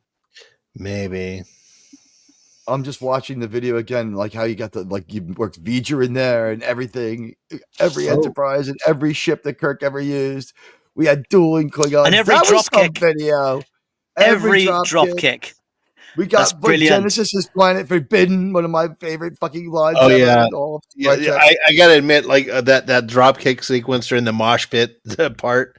I found a YouTube video. Someone had compiled all of Kirk's drop kicks, and I just downloaded that video. Yeah, but you know what? It's like, the rest of it, I spent like 12 hours editing that fucking thing. It takes brilliant. a long time. Well done. Thank you. It was great. Yeah, and I want to love thank the you guys Enterprise for take it the off. chat, and thank you guys.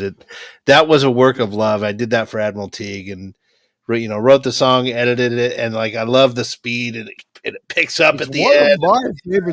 One of my favorite things. You've given me my 3 favorite Star Trek things: that song, the Hoshi video, and my constellation. So I can't thank you enough. Well, you're getting I know. I'm just have to get a bigger apartment. I'm moving to a bigger place, guys. Well, who knew Pantera liked Star Trek? I have to. Yeah, you're getting the 3-foot long Constellation A, the refit version, and then you're going to get the NX-01 refit too. So, I think what I'm going to do is build a display case into like the part of my apartment where it's all dead space anyway. Like I need one of those. Into the wall, and I want to make it so that it has like a door that like either like shoots up like sci-fi style, or opens up like sci-fi style, or like dark tinted glass that like when I press a control becomes clear. Because if I have like and they're beautiful models, but if I have like 8 or 9 Star Trek models in my apartment, it'd be like, yeah, baby, let's go back to my place. Like, hold on a second, let me just turn off the trophy case there, just so I can ever like not die. Like I have a right to die. I must made the pun far was strong this St. Patrick's Day. Thank God there were drunk people at the bar. Well, yeah, here I'll turn on my camera. I got my, because like me. Like I got an Enterprise up there. I got Top Gun's or F-14 Tomcat. F-14. There's a couple Gunpla or Gundam things here. I got over there on the dresser. There's a aircraft carrier. A giant bottle of Jack Daniels. Oh yeah. Oh wait, no, that's what I'm enjoying right now. And there's some fucking wine and. My Dragonlance books and stuff. Yeah. What do you think when we should get together and start a business venture and start like a Romulan ale company? Oh, like what do you think? The Romulan ale microbrewery. Hey, hold on, look. Oh, someone beat us to it. Well, certainly we can make Story and Brandy. Is it okay? Yeah. Jason Green, who's also known as Dixon Cider, gave this to me.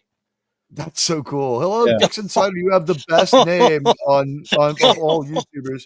Oh dear. Say, he lives like 20 minutes from me. I've hung out with him. Doomcock has stopped to single him out for having a great name.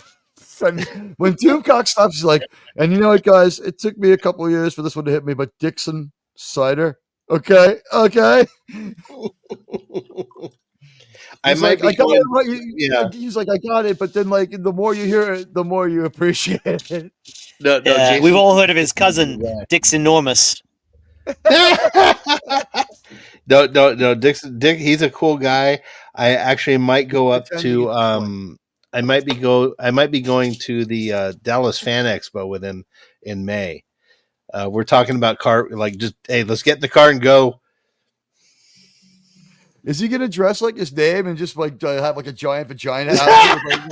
No, he's a totally normal dude. He's got, dude. I'll tell you what, he's got. No normal person came up with that nickname.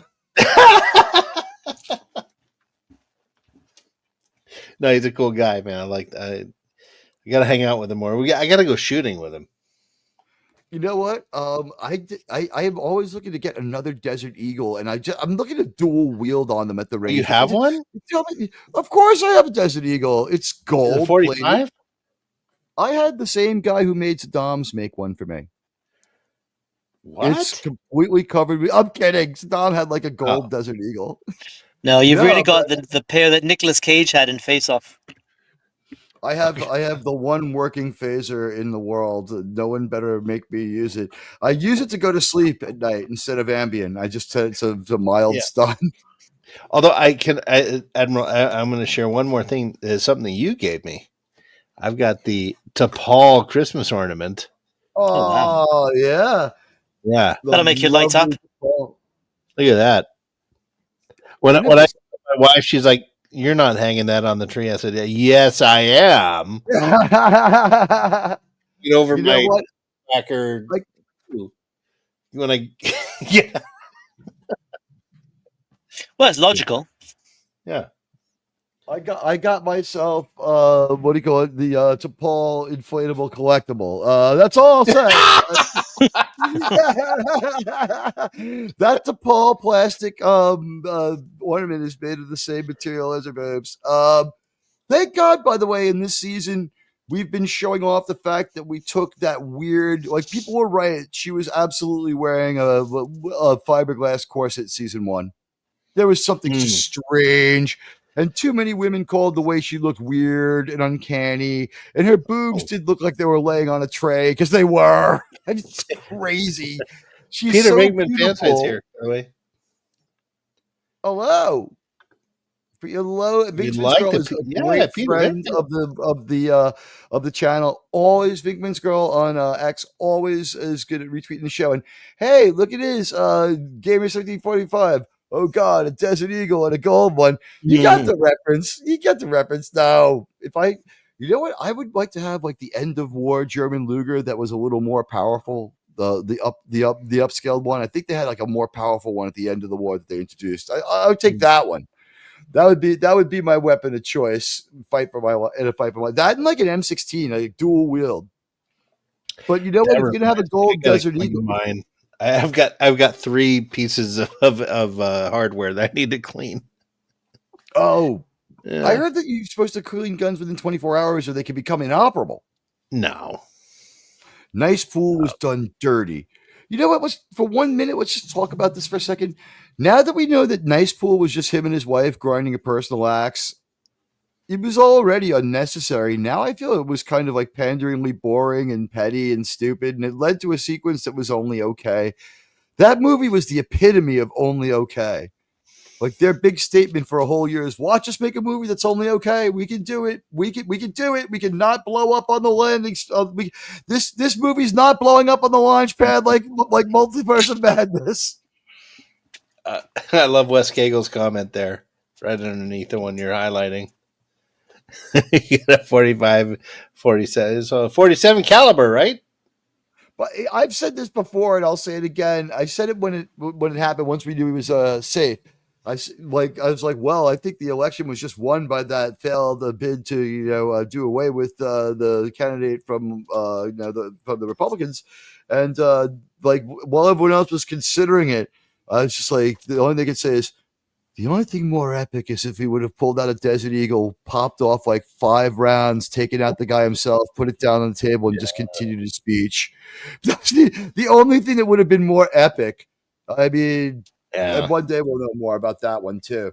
You know, I did hear YouTube did relax their restrictions or things on conversations regarding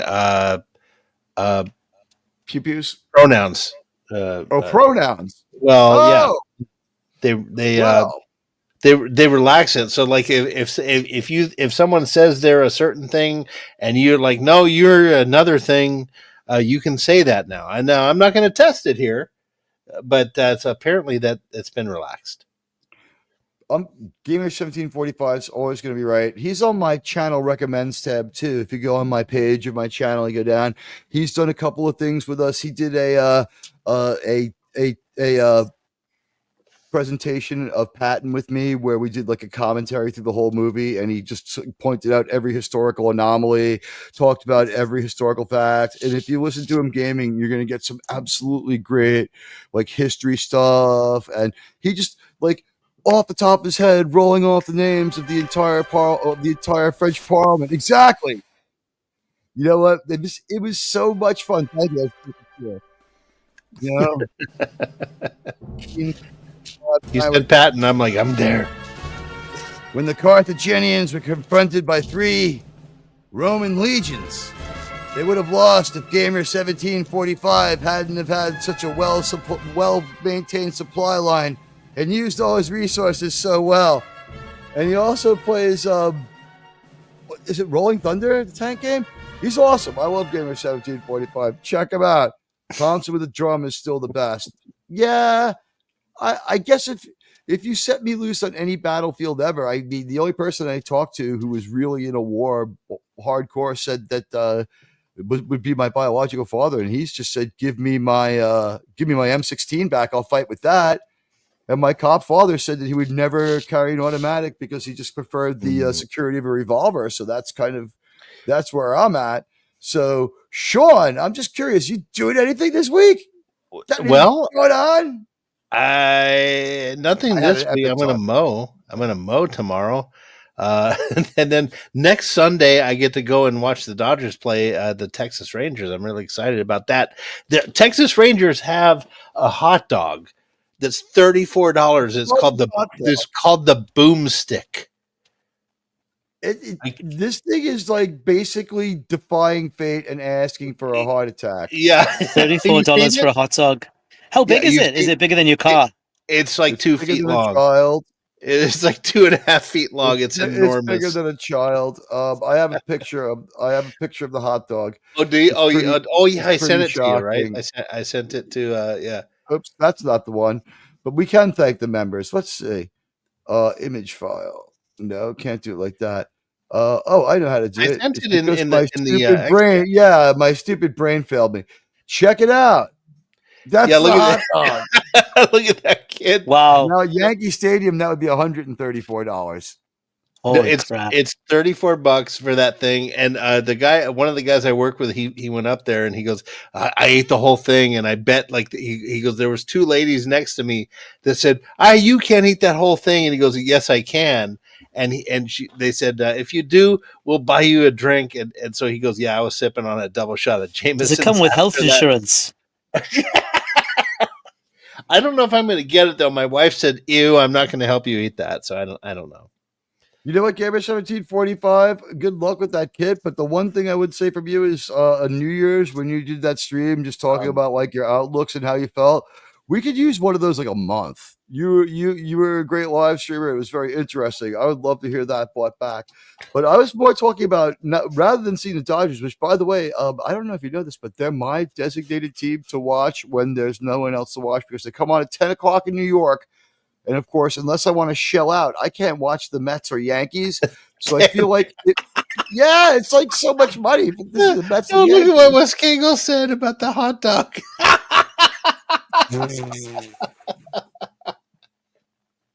It's so true. You're welcome. And thank you. It was a great stream. Let's see. George Steinbrenner had a test. He wanted to keep long hair.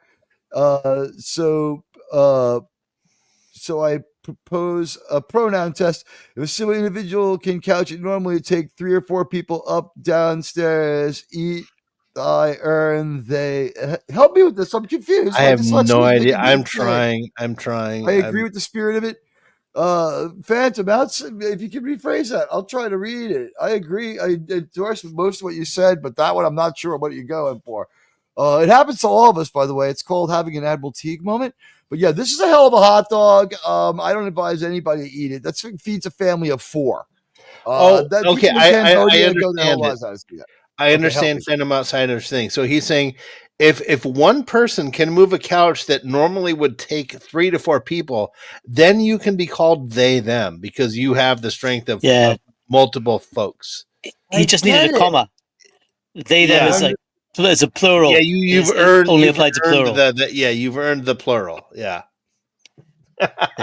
That's you know what? I absolutely agree with that test, and I'm down with it. So I guess the other thing is RRTNZ. What's up for you this week? Oh, okay. Well, I'm not much of a YouTuber really, but I am appearing tomorrow with another guy who was very close to Clubby, J-Man. J-Man does a stream on nice. Sundays called Days of High Adventure, and occasionally, because of the time difference, I don't often stream with him, but like I got into Clubby originally for comic books because, you know, I was a comic book fan when I was young. So I'm streaming tomorrow with J-Man talking about the film Dragon Slayer from 1981.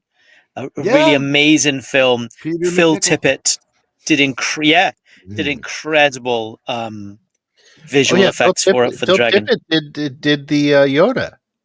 He did. Well, yeah, Frank Oz and Phil Tippett did Yoda, and but Phil Tippett did the Walkers in Empire Strikes Back, the AT-ATs, and he did the Rancor in Return of the Jedi.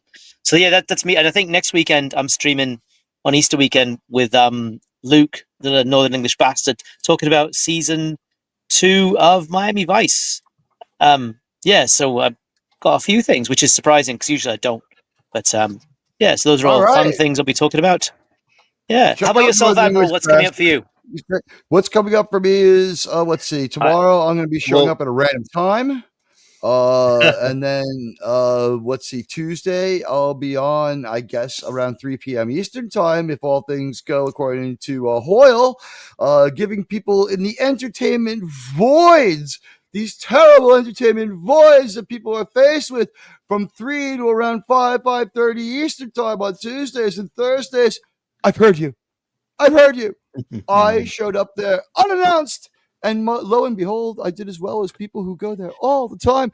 It seems as though people are they're thirsting for some entertainment. I have heard you, my friends. I can't leave you out there wandering in the desert.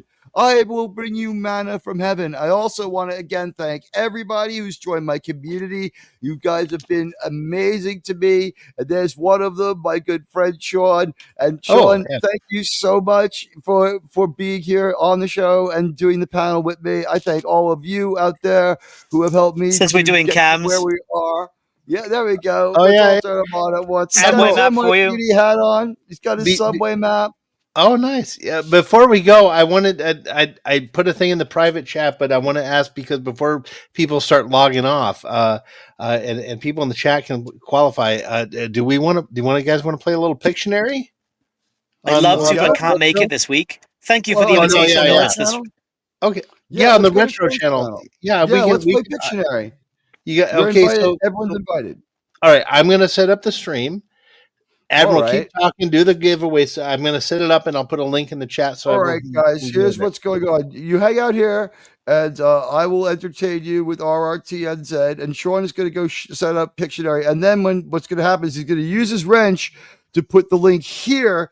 And at that point, when I see that appear, I will say goodbye to you and end this show. And well, Fräulein, whatever shall we talk about? Pictionary is always fun. This is my Pictionary avatar, just in case you guys haven't seen it. I have a just for Pictionary, and I'm sure this will be splashed all over YouTube tomorrow. I will maintain that it is fake. But you know what? We'll play some Pictionary and we'll hang out. And then tomorrow morning, I can't hang out all night though, because tomorrow morning I have to help the old lady from Sligo. But I told her I need to sleep in and I can't get to her house until noon.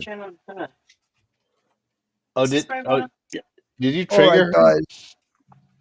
Sean is setting up and triggering the stream, what I'm going to do is tell you that this week we had an incredible show on Friday that just kind of came out of nowhere. And what we're looking to do from now on is, I think, Tuesdays and Fridays, it's going to be me, Resolute Germ, and we're going to have Wes Cagle and Resolute Germ, and we're going to bring you some entertainment. You know what? Inspector Luger is none other than General Ursus in Beneath the Planet of the Apes. Do you know how I know No. this? Yes. When he's like from Barney Miller. Barney Miller, Inspector Luger. Barney Miller. I am sure that Inspector Luger is General. Remember, he's like, so put the marks of our wheels and our tanks and our flags upon it. He said, you can tell from his voice. Yeah. It's definitely Inspector Luger. All right, there's the link, you guys, in the. We have to end our poll, YouTube? And then we will go to your channel and play Pictionary, where we will be victorious. Or did we end the second poll? We didn't find out if it was a replicator or. I didn't see the poll. I didn't vote for it. Where was it? Did you post it? I thought I posted it. Did I forget to hit post? Okay, wait. Let's get the flash poll. Flash poll. Okay, which would you rather have? I thought I put it up there, guys. Our democracy is broken down. A replicator or a hollow suite? A hollow suite with automatic sanitation. Browser deletion. Auto history deletion. Yeah. Browser deletion is a good way of putting it. I put auto sanitize. All right, let's see, guys. There's enough people here. Please like the stream. We got 26 likes. I love you guys. I would love also to get to 30. That 28. Two more of you jumped in.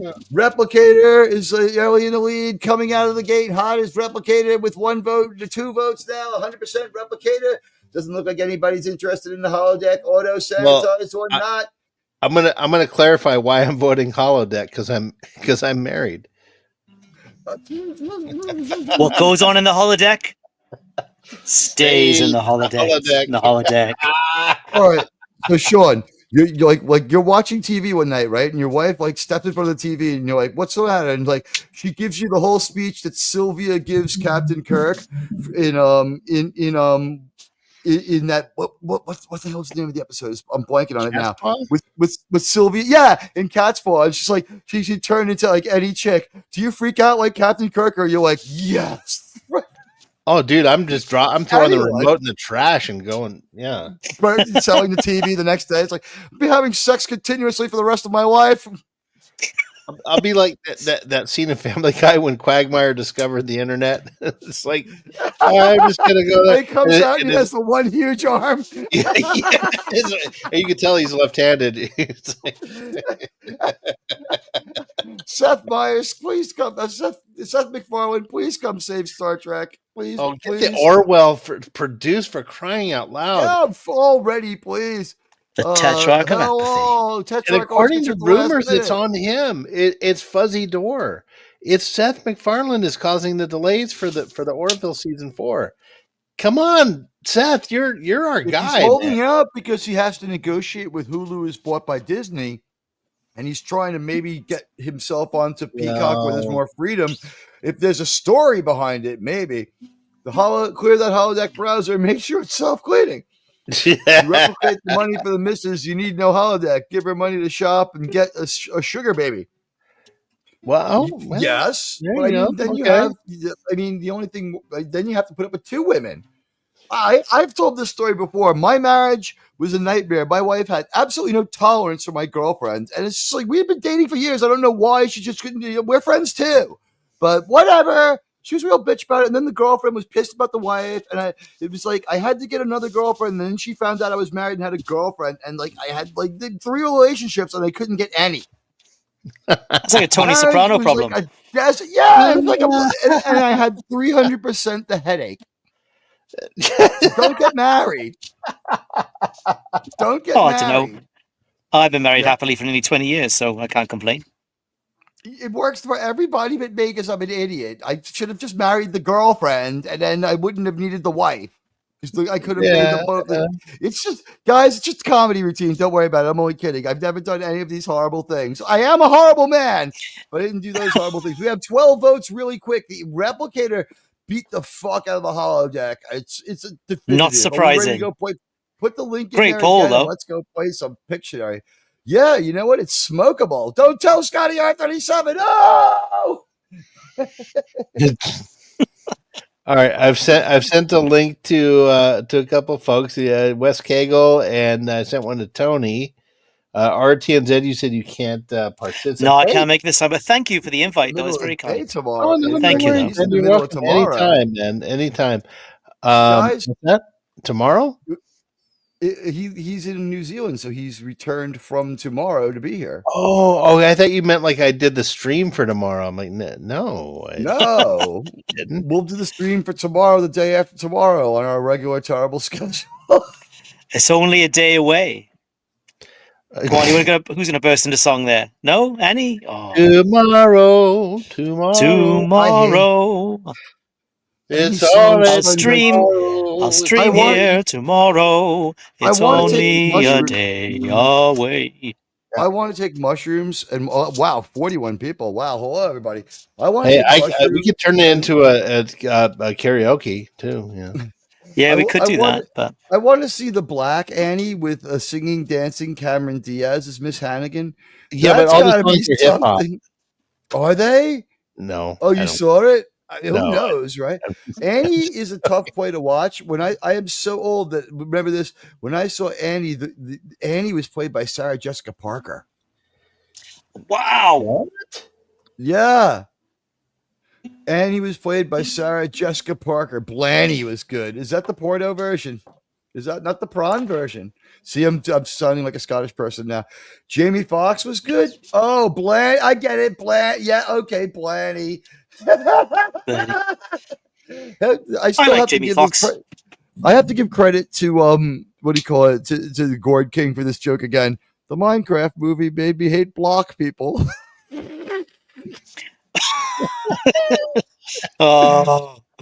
We love you guys all, and I think you've heard Sydney, sweetie. We'll see you next time. Sean's on Pop Culture Breakdown at 8:30 on Wednesday. Yeah. Oh, yeah. I'm sorry. 8:00 Eastern time for Pop Culture Breakdown. Assuming I get invited, I never want to assume I'm a constant star there. Yeah. There's a possibility that Sean will be on Doomcock Show, which we endorse. How's that sound? Nice. Yeah, I just, it's a karma thing for me, man. I'm grateful. I appreciate it. And the movie is a James Bond flick. It's on X. You can find it. Oh, let me see. Let me check my subspace communication. It is You Only Live Twice.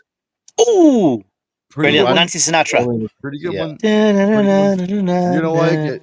It's a little dumb. The helicopter sequence is beyond dumb, but you'll like it. It's like The Spy Who Loved Me. Ninjas. The Spy Who Loved Me, the intro to that was so great because like Bond's hanging out with this girl in like some Aspen resort, and they're like the British intelligence like, "Where's Bond?" He's like, "He's on special assignment."